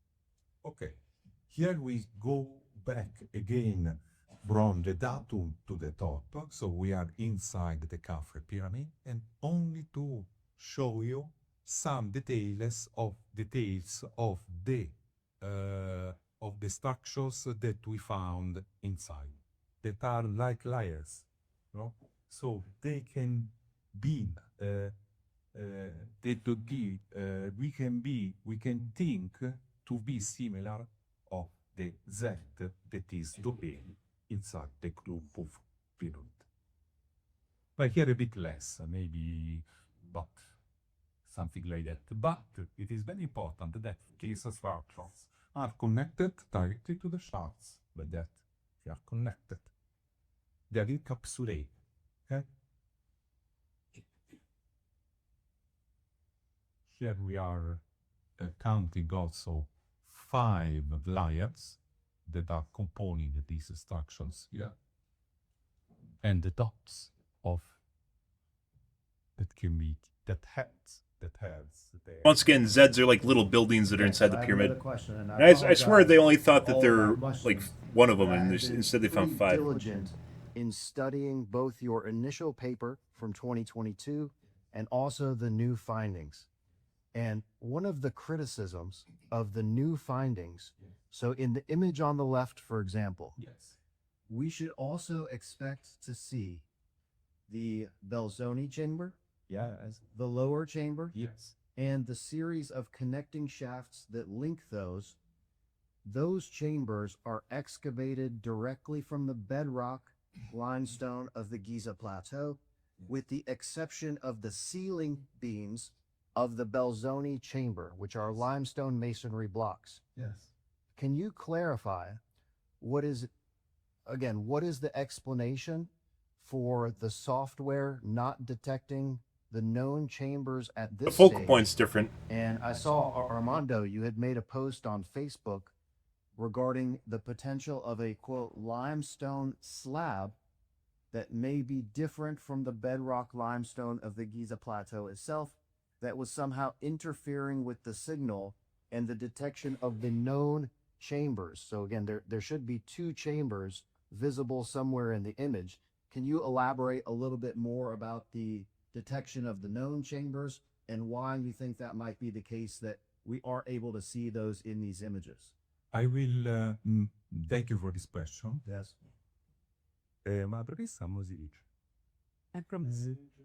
Because I will make you we'll make a promise.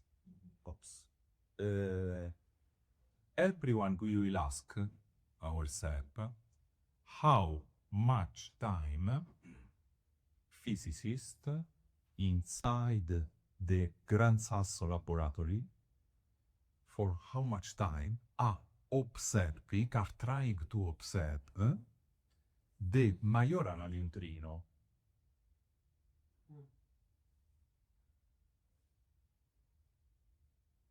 They know that there is, but they can't observe it. Okay. So they- This is they only can't? to tell you that expectation on measurements are not always satisfied. So Maybe the answer to my question can be given by Sabine. Okay? So they don't know, I guess, is what he's saying. The answer. Okay. But this is the premise. The promise. But now I give you the answer.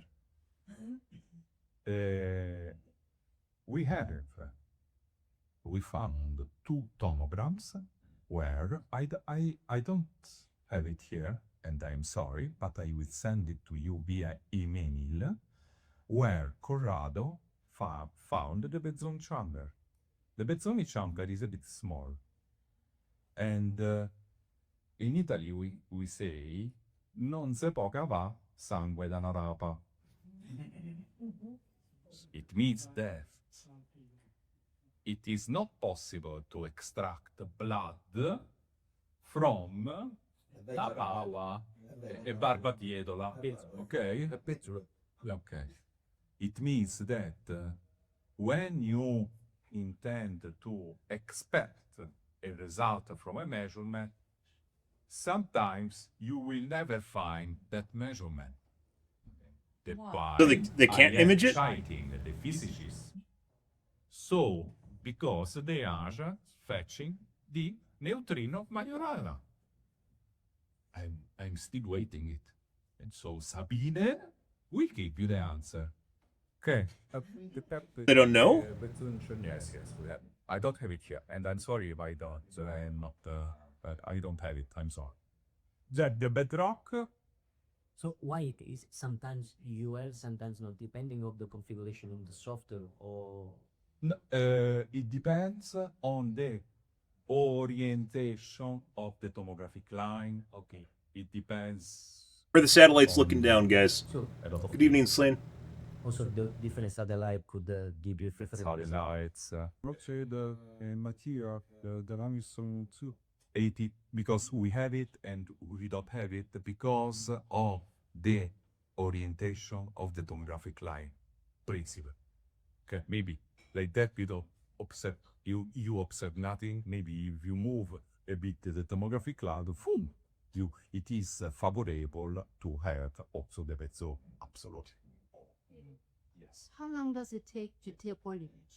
We were in telepathy because the problem is okay, why don't you use a tomographic line where you can see the Belzoni chamber? Yes, I know, but to have this result we have to spend 3 weeks, no? And in So- 3 weeks This is a question of time once again, which is they can't image everything because they don't always have time to do everything. And this is where AI would come in because a lot of what they're doing, as I mentioned before, is manual. And actually, they'd have more, like, they can't scan the whole planet because they just don't have the manpower to do so or the means to do so right now. So, arguably, I mean, context shots always really, really matter. And I would say it's actually really important, even if it's something that is mundane, because people need to see that it's there. Instead, they focus on the stuff that's weird and different and interesting, right, to make basically tomographical scans. And now they're asking why they can't see it because they didn't actually look to image that one part of the pyramid that they already knew what was there, right? So, I mean, maybe you might introduce something different, but if they don't have it, I think it might even be the Belzoni chamber or whatever it is. I believe is the bottom one. But once again, it depends on the depth.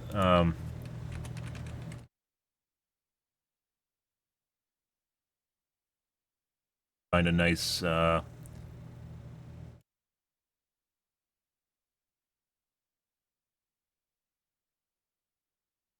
I think they're talking about the bedrock chamber, which is this guy down here at the bottom. And they're asking why this doesn't show up. It really depends. The focal point of the scans themselves depends on where they're looking, and then it's like a heat map of the area that they're looking in. And towards the bottom, like, they have to change the focus of where they're looking, which then involves making a new scan, right? So they're asking why they can't see. I'm pretty sure they're talking about this guy down here, the unknown chamber, down here at the bottom. They're asking why it's not showing up on the scan, but because it's not calibrated to look there, it's not going to see it. It's too far down. They'd have to change the height distance down to look further at it. And I'm pretty sure it's actually apparent in some of their other scans, which is the one with shows the tubes. It actually shows it in certain parts, when certain angles. It actually shows the hidden chamber. But they're asking why it's not apparent in this one. And once again, this comes down to, I think a lot of people don't really understand it. Like, literally, it's like looking in through glass at an area, right? And you can't see anything outside the focal point. So they have to reorient the focal point and change where it is, which involves making a new scan. I forgot also how to, because we have to do pixel by pixel scan. And he's talking about I time needed to have being an the issue. zone, 3 weeks, 3 weeks, and how much time I have to wait. Okay, but I have it, and I will show it to you. Okay. Okay. Other results, only to show you the pillars that are go. Why we are not watching 8 pillars? Because we have to scan tomographic lines or tomographic lines, no, in order to see inside, in all dimension, inside the matter. But to reach into these results, we have to spend efforts in terms of processing time. As we said earlier with Corrado, we are doing this without money. Okay, we have only 2 computers here and a half, so I'm sorry. Okay, I go a bit faster. How much time do you pay for on your AWS instance? Yeah. The big thing, the pillars. I want to. Once again, to this seems like something where they have a really good idea concentrate down, but they don't really have the technology behind it because they're kind of doing it manually.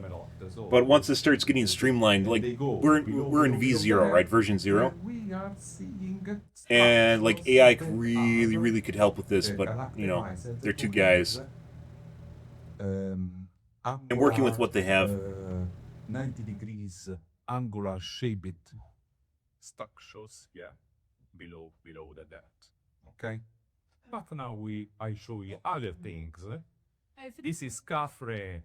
Yes, the pillars you mentioned, they are in water or there is water in them? I collect your question and I answer when together to you and to you because I show you the results where the water is taken into account probably because here you are doing measurements with a certain probability because measurement it beats statistics. Where is the engineer? Yeah, the PhD. Okay.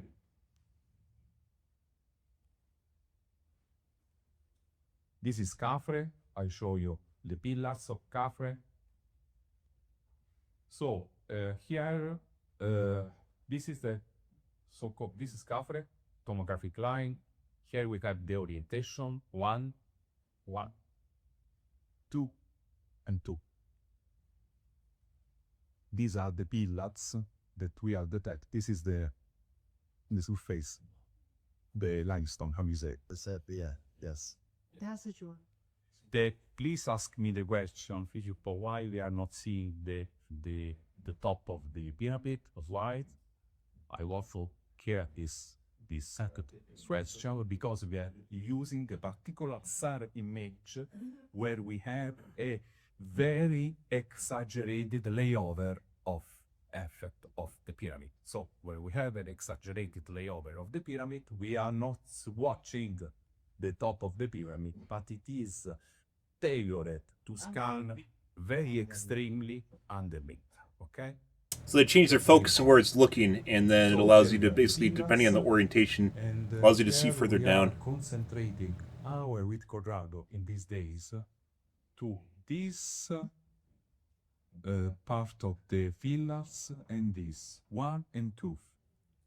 Here we have the pillars, and we have the spiral nature, and we have a core on the center of the pillars here, very important. This is where they extrapolated basically their CGI image from it, right? The core of the shaft, and here we have the nature, spiral nature.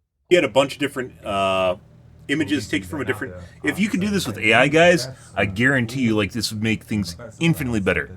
I mean, maybe there's a lot like this is where kind of putting aside what they're looking at here, which is where everyone's questioning right now. This is where the rubber meets the road, right? To as far as like the legitimacy of their claims come. So all this stuff is really important.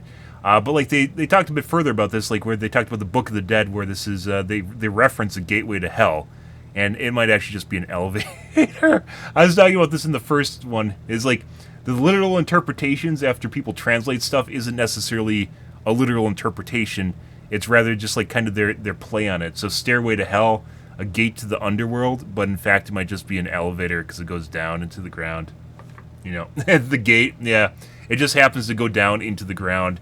And if you were a priest back in the day, you might be misinterpreting an elevator as a gateway to hell, as it turns out, right? So, yeah, that's where that kind of comes into play too. Okay.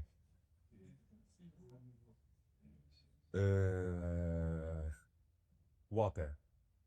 Important. Look here how bright is this.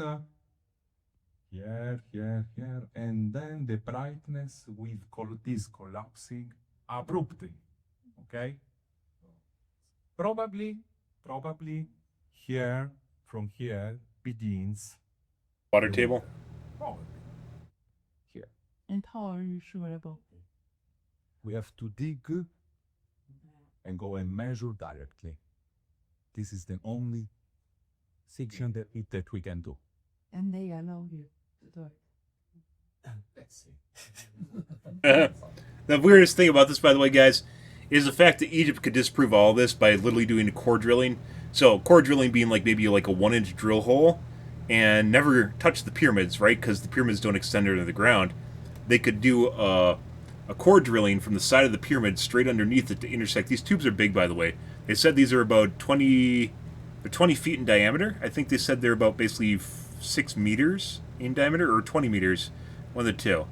They're really, really big tubes. So the potential, if they actually did a core drilling from the side, they could easily hit these things and know, if it's there, it's there, and then you just drill into the side of it, and if it's not, and then insert a camera into it, right?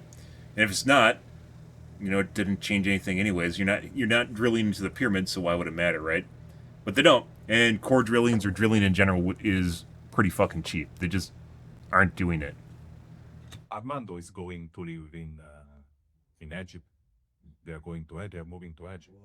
He will help us to do this. If they don't really get He will go deep inside. Mando, you can send me down. No worry. I don't feel. I can go. Look, water. Look here. Please take photos about this. Here we have everything. Come si chiama questo Armando? The limestone, layover the layover. No, I'm saying this for the debunkers, not for you, Limestone pillars. This is a panoramic view of what we are watching: water and the collapse of energy, because the water absorbs the energy. Okay. Yes. And here we have the rooms that we have announced to the press conference. 1 and 2. 1 and 2. This is very important. Look here. We have performed a augmentation of the software, because now we are processing also the polarimetric information. The polarimetric information takes into account also the orientation, the physical orientation of vibration. In this term, electromagnetic waves are polarized. Polarization indicates the orientation of the electric component field of the electromagnetic waves.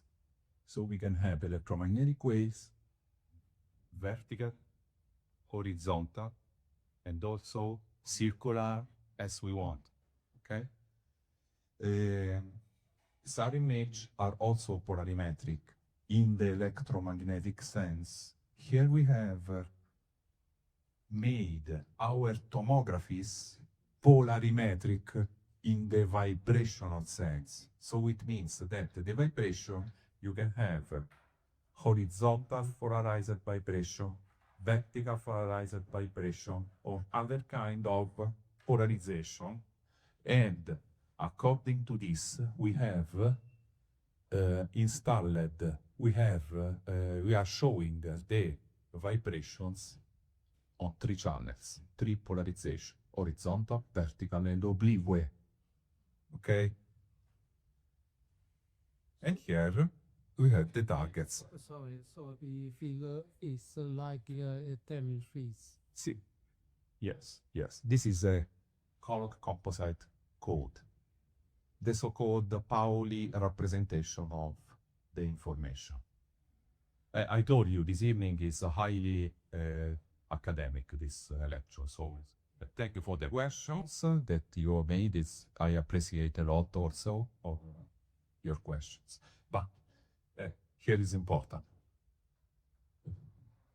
But you have an abrupt degradation of the energy where we are observing the pillars here. I think that this is the confine, as it is. The body of the water. I'm sorry because I'm also a bit tired. It's better because all the ACI is big topic. ħafna tired, come si dice? So. Menkaure. Pillars. So another pyramid. And room. 1.2 kilometers below Menkaure. There's no way. So once again, guys, putting aside these could be completely empty, the whole logistics of them ever digging that deep and not having to cave in and for it to existing thousands of years ago is basically borderline impossible. So even if they're empty, just the whole idea that this stuff exists is mind-boggling. Like, it's one of those things that shouldn't ever exist, assuming what we know about pyramids and ancient Egypt in general, right? Or ancient architecture in general. And as such, even deeper, the first one I think they said it was 600 meters. So now they have a deeper scan that's showing going down up to 1.2 kilometers, which I believe is like 3 miles. Right direction with that.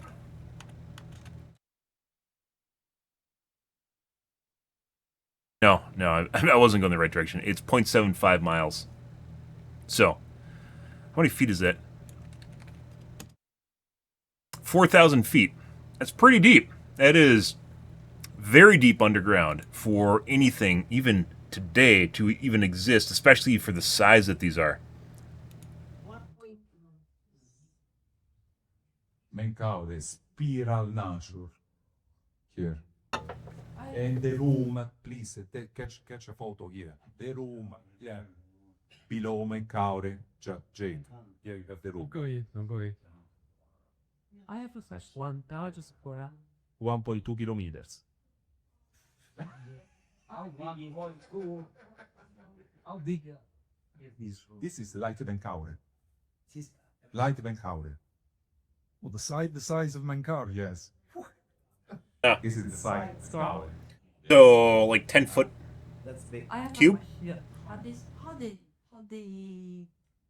How did they manage to build it? How big? At the end of this case,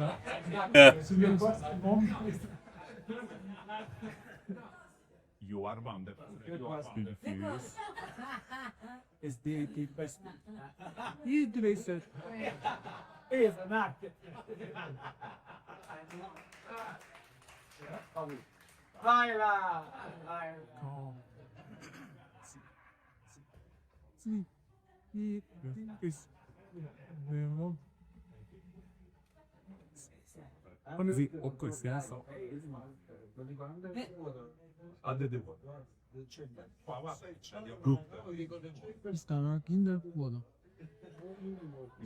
Indiscriminate things in Italian.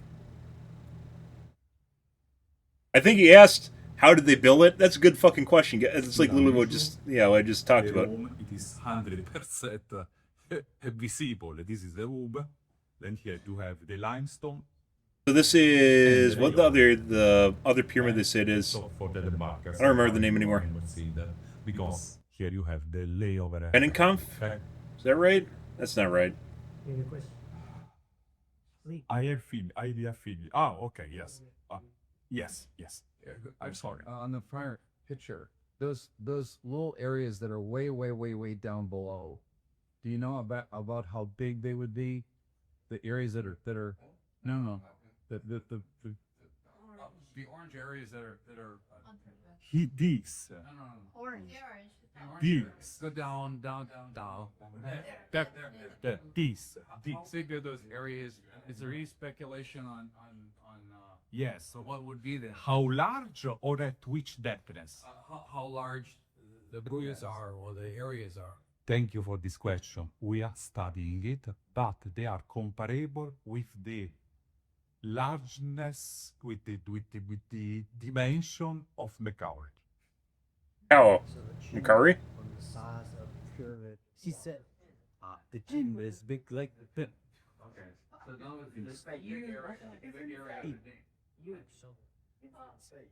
Okay. If I understood that properly, he just said this tube is the size of the pyramid itself.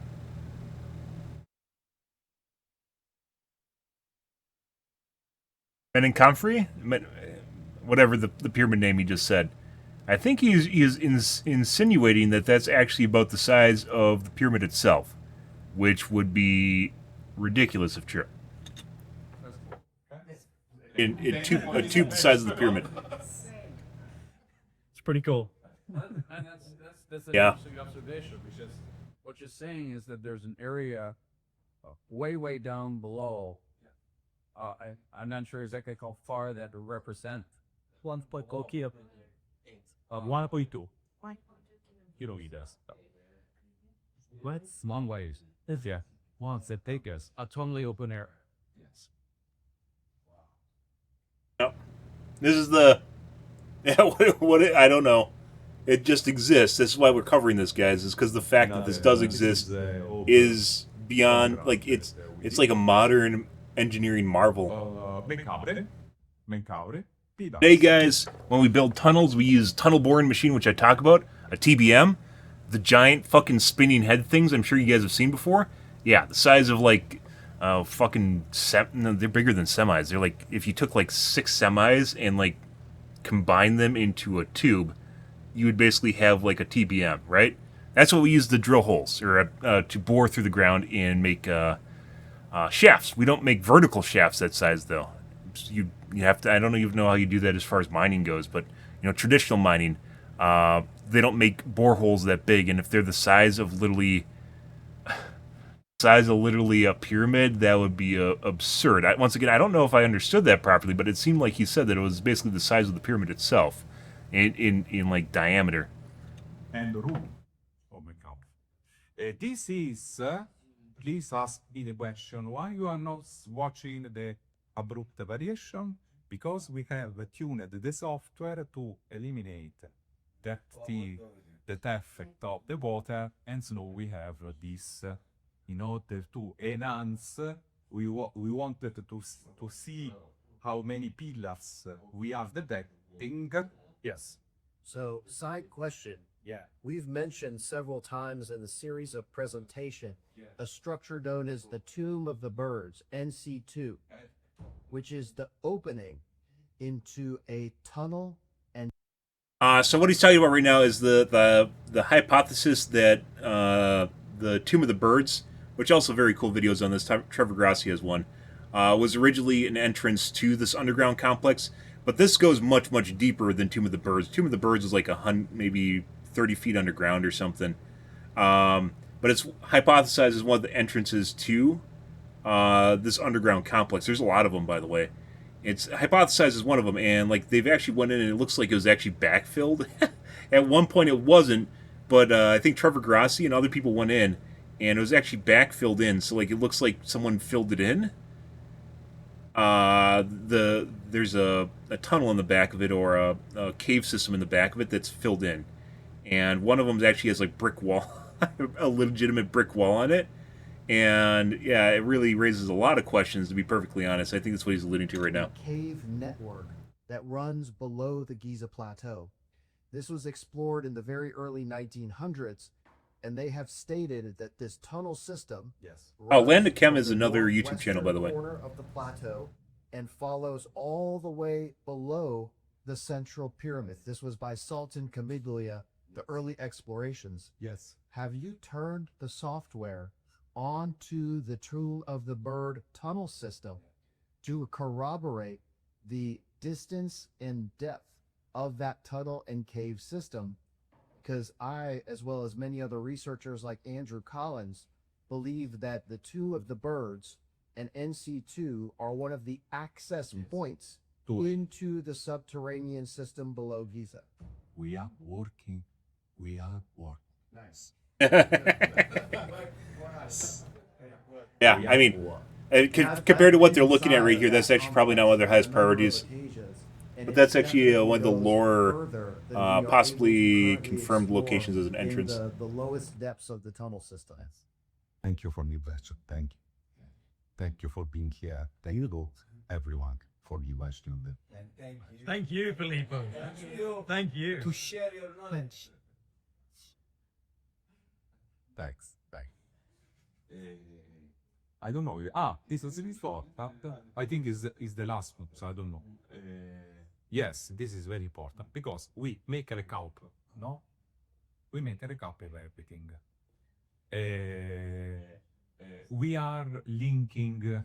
Here we are watching several things: the spiral nature of the shafts, presence of the shafts, spiral nature of the shafts. Here, yeah.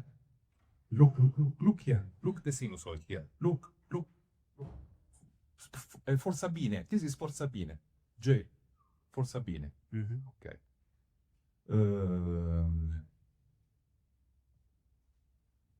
Rooms. This is the 3D that Corrado made. Is not in scale. This.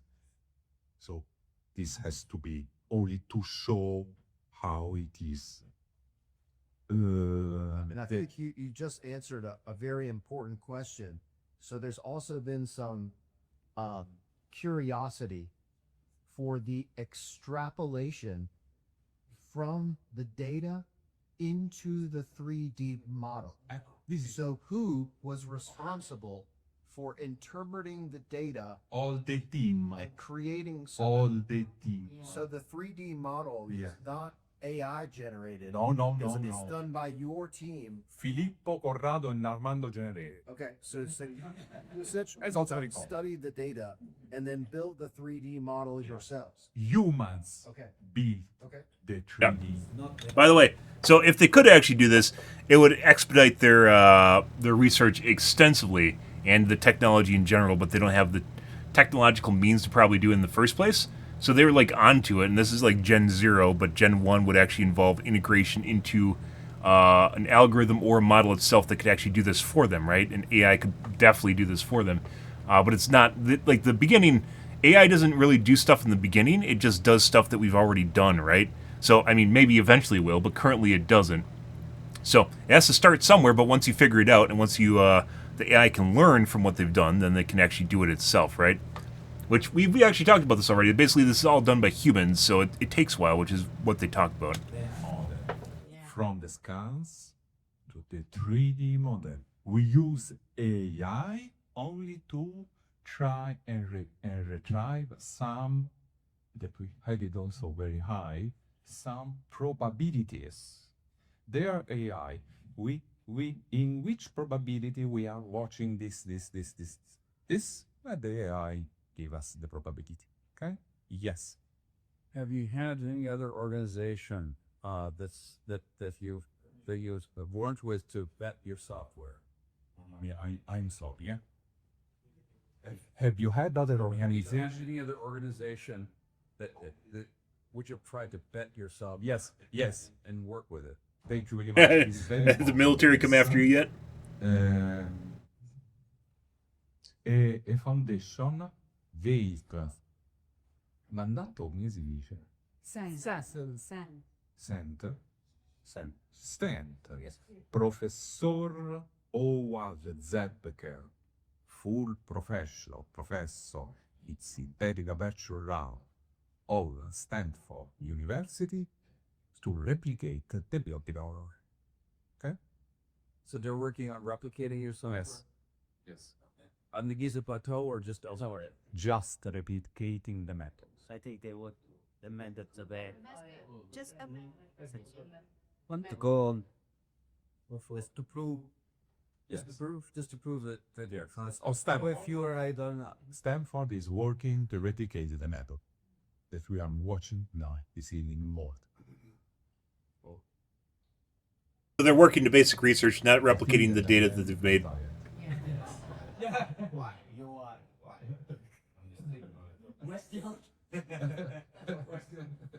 Questo è Sally.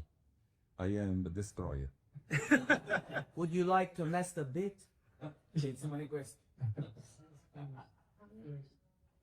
Let's see. Now you can ask me, yes, because I did. I have finished. No, it's not finished. Because there is a very important thing that I have to show you. Do you have time? By the way, some of this data that they're showing off is new, that they didn't show earlier this year, so. We are collaborating with Trevor Grassi that I check here. Trevor Grassi. I thank him because he's a good guy, and we are. There is a lot of weird shit on the Giza Plateau, guys, and I want to call it like a kind of a grassroots kind of take on it. Boots on the ground. That's a weird fucking way to put that, but yeah, he's actually one of the few people that actually seems like giving like a real, like he's actually going out and looking at stuff and then like cross-referencing it with basically stuff that already exists or things that people have talked about. And I think he actually went out and like found all these holes. Also, we're trying it because we are working. Once again, there's a lot of shafts, as I mentioned earlier. Okay. We know that in Giza there are shafts that are visible from the surface. I've never been on Giza. I working on Giza at home in Corciano, Perugia, where I live. But I wish to go one day to Giza. Allora, Trevor gave me this image where he shows several shafts that goes from the surface. A lot of them, like it doesn't make sense. A lot of them. If there's nothing there, I don't know. Like, do they have a compulsive digging disorder or something? I don't know. Three places here, A1, A2, and A3, that are massively full of shafts. Here we can see them also from Google Earth. But here and here, no. Because they, in my personal opinion, this is only my personal opinion, these structures are postumi, sono state costruite In case okay, post pyramid.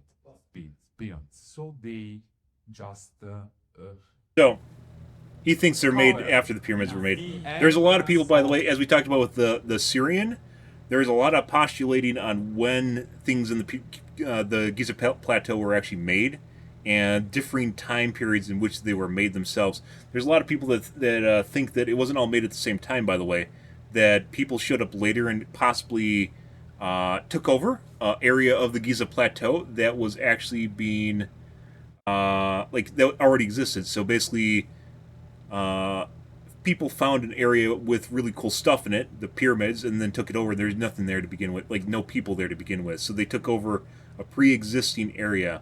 And the dating of some of the buildings is a lot older than some of the other buildings, and it doesn't match it. The Syrian, possibly one of the very oldest structures that actually exists on the Giza Plateau, along with the Well of Assyrian. Part of it was dug at a different time, postulated to have been dug at a different time. There's a lot of theories that are going on about the Giza Plateau, guys. As I mentioned before, is fucking weird. It's really old, which is cool. But for some strange reason, despite the fact that it's been there forever, and we're in 2025, for some strange reason, there's still stuff there that doesn't make sense, and people haven't actually went out of their way to explore. Why? I don't know. It's literally a tourist attraction for Egypt. You think they would have excavated everything, right? But they haven't, or they simply aren't telling us about stuff that they have, and they found really weird stuff.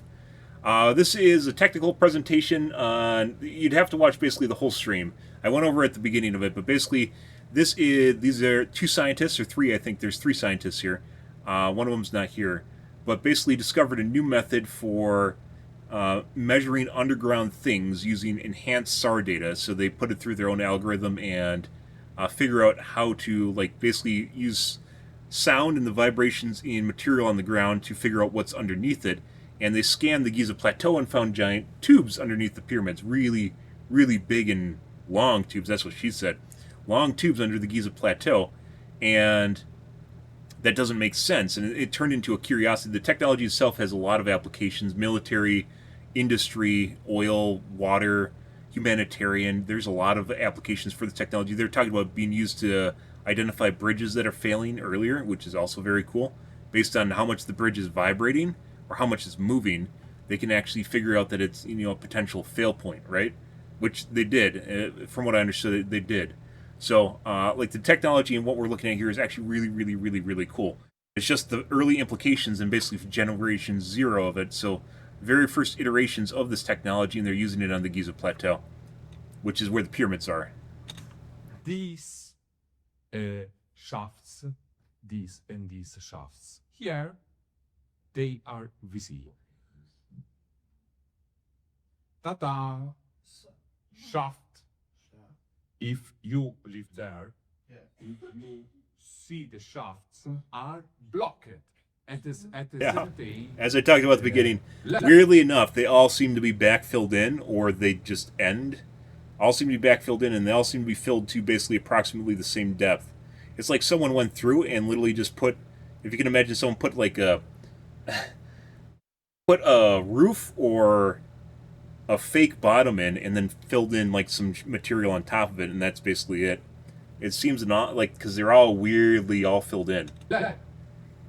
This one in particular, let's say this. These tomographic lines, and ta-da, the shaft goes under. Let's go there. Another 1,200. Yes. One thing that's interesting, we live in Egypt. Yeah. And we've spent literally hundreds of hours on the Giza Plateau.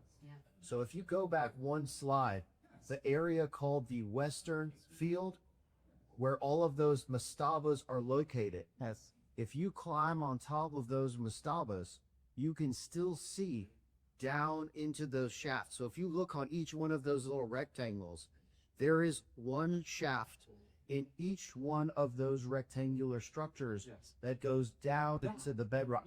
If you can climb on top of us and see that in We are pressuring that. Yes, yes. We will publish these results. And on your next slide, And this is a validation. correct. Those vertical shafts Yes. are also connected via transverse horizontal shafts, which is what you can see there. So this is very interesting. This was an Antoine. Correct. So he's basically I don't know what to call that guy, the challenging guy. Basically, that's been kind of a stickler. Basically, is saying that he's corroborating what they're seeing in the scan data with what they've seen in person while being there, which once again is a very strong indicator that this is, because he was a pretty much of a stickler earlier on in this video. Not that you shouldn't be, by the way, but yeah, like it's a corroboration that there is definitely some really weird shit going on there, and this is, once again, it doesn't even matter what's down there. It's the fact that they exist, if they do exist, is mind-boggling insane, because having a civilization in ancient Egypt that can burrow 1.2 kilometers underground is 3/4 of a mile would be insane. That would be absolutely just turn things over. I think some of the deepest old structures, there's the Daikon, I think it is. The old underground city only goes down 300 feet or something like that, which is it's a weirdly really prolific kind of underground superstructure. It's supposedly held up to 20,000 people. Very cool in and of itself, by the way. Like really, really big underground city, they called it. Very cool if you guys look into videos on that. Also very cool. And it has a bunch of rooms, and that only goes down 300 feet. This is 1.2 kilometers, and there's no way ancient Egyptians could do that. They can barely figure out how they did the pyramids. Yeah, we have part of Amenti, so we can go here, make a so-called un cantiere, come si dice? A safety cantiere. You don't need to read. No, no, you need to do it because they are tapped. And construction work. We will make a something like One side. a safety working site, no? And to go down, we can go down here. Look, this is very simple. Here is tapped. Look, here. But after this is not tapped anymore. And go down. So, down, remember how I down. just said it seems like there's fake roofs in these holes? That's what he's actually suggesting right now. And then right here, and you can watch inside this room that is full of things. Yeah. Look, come and see. Come and see. So, there is something extremely significant down there as far as the amount of noise it's generating. Space. Visually generating on the SARD scan data. Also, there is another see researcher. Girl. Okay. So I told you there is something new. Down there. Yes. With this evidence, it seems like it's going to be impossible for traditional Egyptologists to maintain that this is built by Khufu and Khafre. May I ask you to repeat? Yes, please.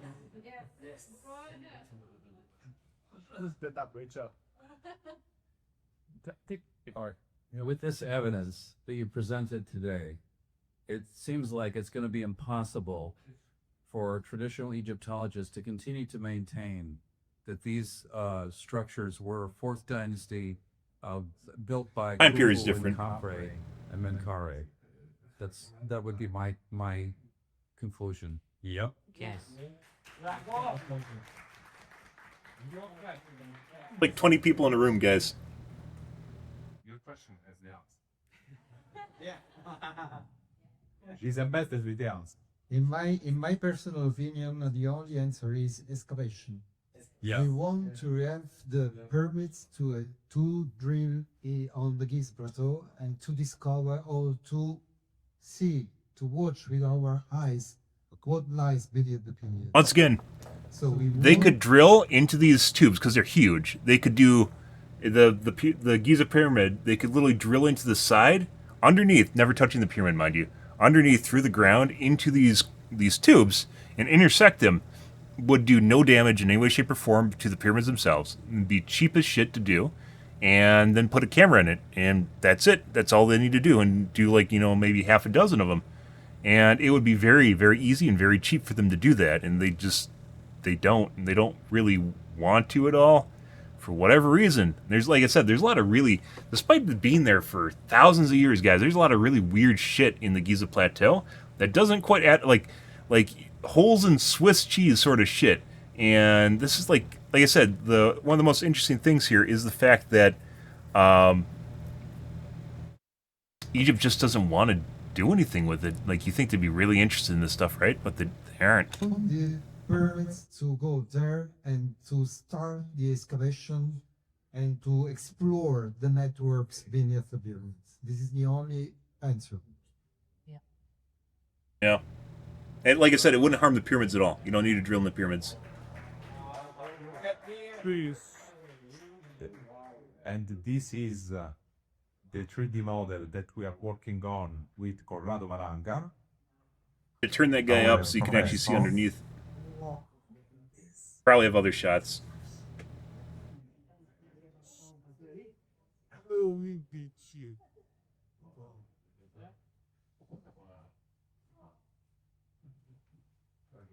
This is the one on the bottom right. I think that's a Sphinx. I tell you that the work is absolutely not finished, and then I will tell you, we will recast the agenda of the meetings that we are having from now into 1 year, where I think that one of the most important meeting, it was Malta here, because here you are showing this. Yeah.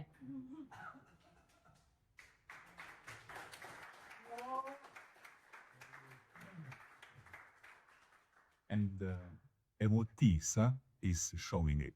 That's right. So you see. This is actually a really big deal, despite the fact that there's like 20 people here, by the way. And here I show you. Just not just only for Egypt, by the way. Not just only for Egypt, but just in general. Like, this technology is just really cool because it's Egypt itself, but this technology can be used in a lot of different other industries. Yeah. But yeah, that here, this. What does it that central pyramid? Good stuff. By the way, I think this is like the only good video of this press conference. By the way, this I don't even technical conference that they had, which is a shame. And once again, big networks aren't covering this, and I don't know why. I guess it's too far fetched. I thought News Nation. I tweeted at them. I thought News Nation would be able to cover this. By the way, Highly recommend Project Unity as well, and also Trevor Grossi's channel if you guys are looking for interesting, cool stuff. Trevor Grossi's channel and Project Unity. As I mentioned before, guys, the implications of this technology itself and why we cover this is because this is world changing. It's not Christmas. This is Father. it's not specifically Egypt. It's not just Egypt. The technology that they're talking about here can be used for humanitarian efforts for finding water. It can be used for finding oil. It can be used for finding ore reserves if it's tuned properly to that. It can be used for military applications for finding underground bases or, you know, what on your enemies. Which this is, by the way, they aren't using data. One of the biggest things about this is they aren't using any advanced data. They're using pre-existing satellites that are orbiting the planet to extrapolate this data. And that in and of itself, by the way, the stickler guy in the audience from the Chem Project or whatever it is, it's another YouTube channel. Also, once again, corroborating what they're talking about. Trevor Grossi also corroborating what they're talking about here. And in general, once again, putting in more slides where they actually look at structures that already exist to match up the data itself, I think is really important.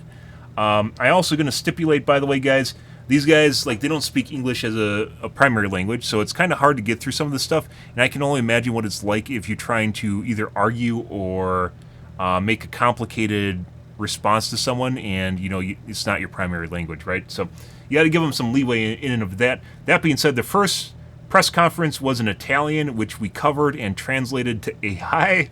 We translated the subtitles to AI, to English. So even if it's in, kind of slower English, it doesn't matter because I can actually understand this and because they can actually explain it in a way that's satisfactory to them, right? So that is actually a big deal. And once again, if they don't want to do that and they want to have it in English, they could get a translator too, someone that's fluent in English to Italian, right?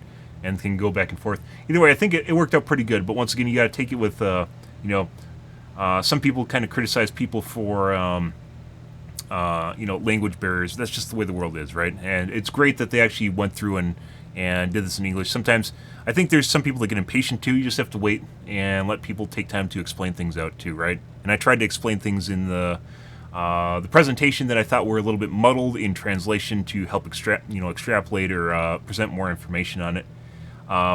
This guy right here, I don't know what this is. I think this is a Sphinx.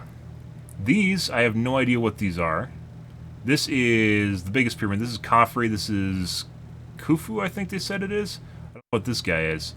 These, I have no idea what they are. That's one, by the way, that's one really, really big box under the ground. This guy over here, I think is the Sphinx. So I think this is the causeway, which she was talking about earlier. Noel. So, tags or name tags, actually, by the way, would be helpful in this regard. They did a much better job on this for visual representation of the objects as opposed to the first presentation, and, it's a learning process, right? I think, once again, if a technology or an academic institution or a technology startup got in touch with them, they could 100% turn this into something that could spit out these scans with much higher accuracy, with much higher reliability and credibility in general, and in a way that's actually answers a lot of more questions, right, that are going on here. Once again, they said that this took a while. This is basically all AI, or not AI. This is manually made, and they're basically doing it all on their own and making a scan takes, like they said, like 3 weeks. So it takes a long time, and it's nice to think that you can just take a look at, further down, where's the other part of the pyramid, right? But part of that might actually be particularly, once again, it's like taking a camera and focusing on a particular part, and then everything else just kind of melts into the surrounding noise in the area, right? So they have to take a bunch of time to do this. If I was a gambling man, which I'm not because luck doesn't really like me for some strange reason.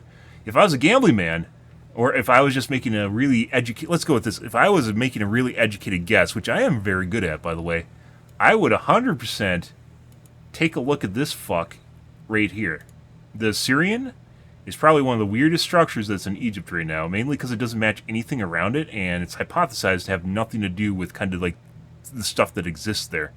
The Syrian itself is a really, really, really weird structure that exists in the area. And this, by the way, like, it doesn't look like much, but these wells underneath here that are fed from an aquifer that isn't normal in the area, by the way, so it doesn't actually match the groundwater table in the area. This is a separate aquifer which apparently can't be drained.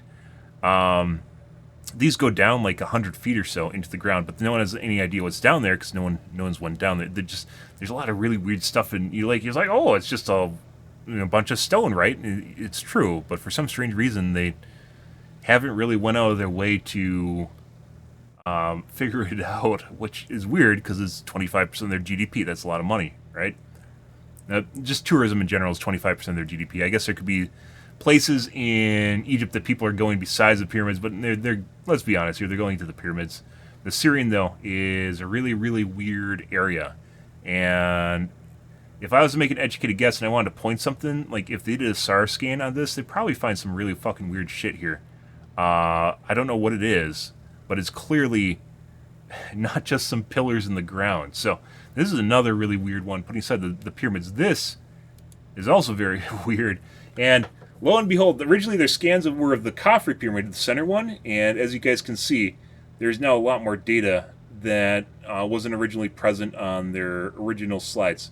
And I thought they're going to present this at the Cosmic event, I think they are going to present new information at the Cosmic Summit later this month, but I guess this is the new, I guess you could say, teaser, or, I mean, technical presentation all really mattered. They'd actually have to have some math nerds in the audience. I don't think they did. I think a lot of these were influencers, which is why the math didn't really add up. I mean, I don't know everyone in the audience, but it could be that they actually needed like academics to be there, and it didn't look like anyone was there. They could actually figure out the math at the beginning of the video itself, right? Where he's explaining all this stuff and explaining how it works. Because no one asked any questions on this stuff, by the way. And I can't. I don't know what the fuck's going on here. Right? Like, you need an actual expert in here that actually can figure out his methodology and what's going on here, so they can actually ask meaningful questions related to the actual. Because this is all important, by the way. I don't understand this. I can't break it down, but this stuff is all important for scientists that are actually trying to duplicate their findings and being able to figure out, mathematics behind what's going on here, right? So this stuff is incredibly important. That's going on in the background. They talked about at the beginning of the slide. So, best I can tell is, once again, they're looking at the vibrations or the difference in pictures between SAR scans, and they use the noise to figure out what's behind it after they tune out basically certain vibrations. They can then look for things behind, basically soil, behind structures or anything like that. And basically, it's a satellite looking down, and they're basically taking an image, right, of the satellite from an orbit or an orientation where you can see down into the ground. Orientation is very important for people to understand which the angles that they're looking at and to visualize where it is on the buildings themselves, right? This, by the way, very cool. This is very, very cool, by the way. And the implications of this, once again, there's a lot of corroboration going on here that isn't Egypt. Is kind of the takeaway from this, is there's a lot of people that are saying, like, the stickler in the audience, right? There's a lot of people that are, like, they're using their real life experience of what they've seen that matches up, independently matches up with what they are actually scanning. And once again, the implications of this technology are very far-reaching beyond just the occult in Egypt. This is a lot of question marks, and as I mentioned before, this is probably one of the weirdest things to come out this year. There's a lot of weird stuff in the occult UAP community in general, in the unknown disclosure, but this is hands down one of the weirdest fucking things that is kind of potentially even ever came out. Like, there's no way for them to have made this in any way, shape, or form, and maybe that's why Egypt doesn't want to check this out, but there's no way that they could have actually figured this out, like, 5,000 years ago. So I don't know. It's really, really good question, guys. What exactly is going on here?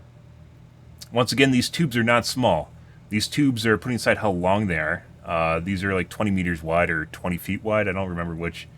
They basically gave a diameter on their earlier presentation in February or March that we also covered. Either way, guys, good stuff. I think we're gonna call things here, guys. I think we have a good shtick on this. Once again, check out Project Unity, and also Trevor Grossi's channel, Project Unity. These guys don't have a channel. They have. I was looking for it on their official channel. I couldn't see anything. Expedition Egypt or whatever it is.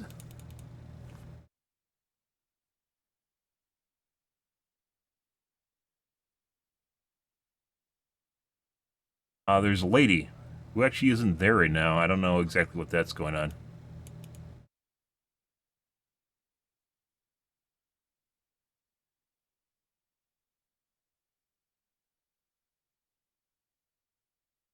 Is this it? No.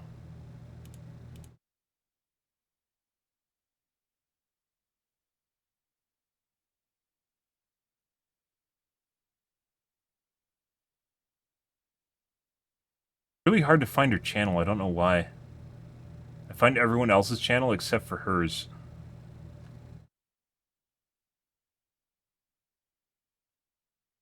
Where there's originally presented on.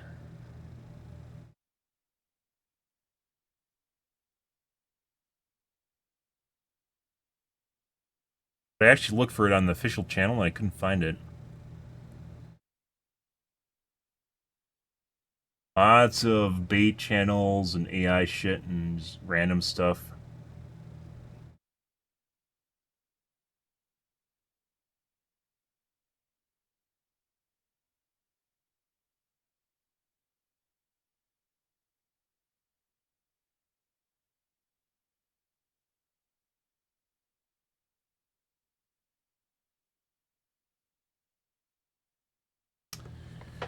Ah, jeez. I need to no.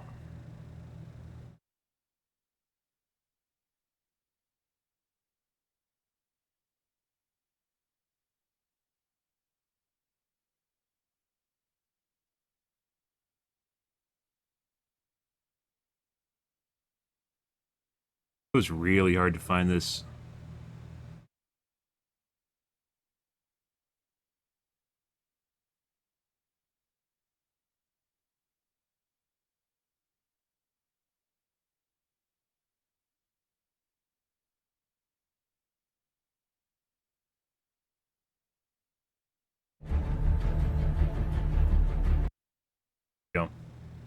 And my contacts are killing me now.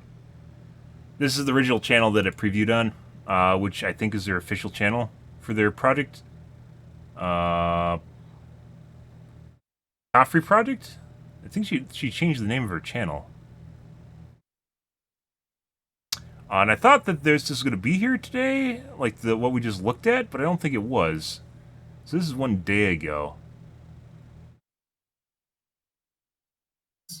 Show.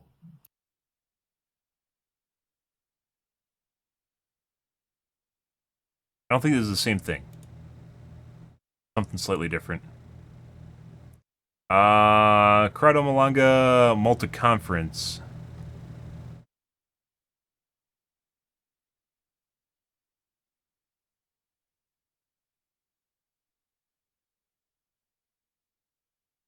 This is the original channel that the stuff aired on. Their stuff is kind of all over the place. I don't actually know what they classify. I think they're a non-profit. I don't actually know what they are, to be perfectly honest. 2 scientists, as it goes. But either way, yeah, that's where it originally was, and I thought this was going to be on it, but it wasn't. So, Project Unity is basically the best coverage of it right now. We're going to call things, guys, for tonight. Tonight will be Marvel Rivals. We are not going to be playing games tonight, as too late now. But, yeah, I wanted to cover this, guys. And we'll be covering the Cosmic event later this month, where they're apparently going to have another presentation. I don't know if it's going to be the same thing. If it is the same thing, we probably aren't going to cover it. If it isn't, we'll definitely make sure to cover new information that's coming out. Once again, the biggest question marks here, putting aside, there's a lot of, this is very interesting in and of itself, as I mentioned multiple times. The biggest question mark here is why Egypt doesn't want to put some boreholes in.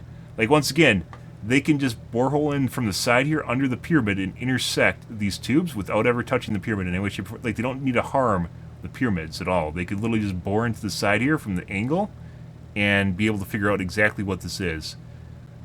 But they don't. The most interesting thing is they don't, and they don't seem honestly interested at all in any of this. So I don't know, guys.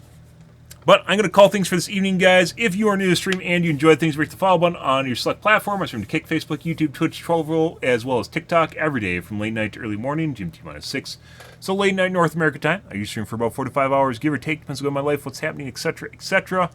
I'm out here for this evening, guys. This is really cool shit, by the way, even though there aren't that many people talking about it outside of kind of the crazy tinfoil hat, you know. It like this, they don't know what's there. They aren't saying that this is the gateway to hell, by the way. They're just pointing out the fact that that exists, right? As kind of the big takeaway is those things exist. So, is it a gateway to hell? Who knows? But the science is showing that these things are there. The corroboration from people that aren't archaeologists in Egypt are saying, well, official Egyptologists are saying that it's there. So what is it, and why does Egypt not want to drill into it, right? Like, what do you need? Like, does Trump need to? Hey, Trump, you know what's going on? Maybe we need to call up the White House here and get Trump to see what these tubes are. Hey, Trump, did you hear about the pyramid tubes in Egypt? Why don't you have them go explore it or something like that? You know, like maybe do something crazy. I don't know. Either way, there's a lot of really weird question marks going on here. Despite how old this is, and despite aliens built the pyramid, I don't fucking know. Who knows? At this point, it's pretty clear there are a lot of anomalies and a lot of data that doesn't match up with each other that makes more questions, right? And that's where it's actually science is important to explore. So, alrighty. We're going to call things, guys. Thanks for watching the stream as always, and I hope you guys have a wonderfully fantastic Monday night and Tuesday morning. Have a good day, guys.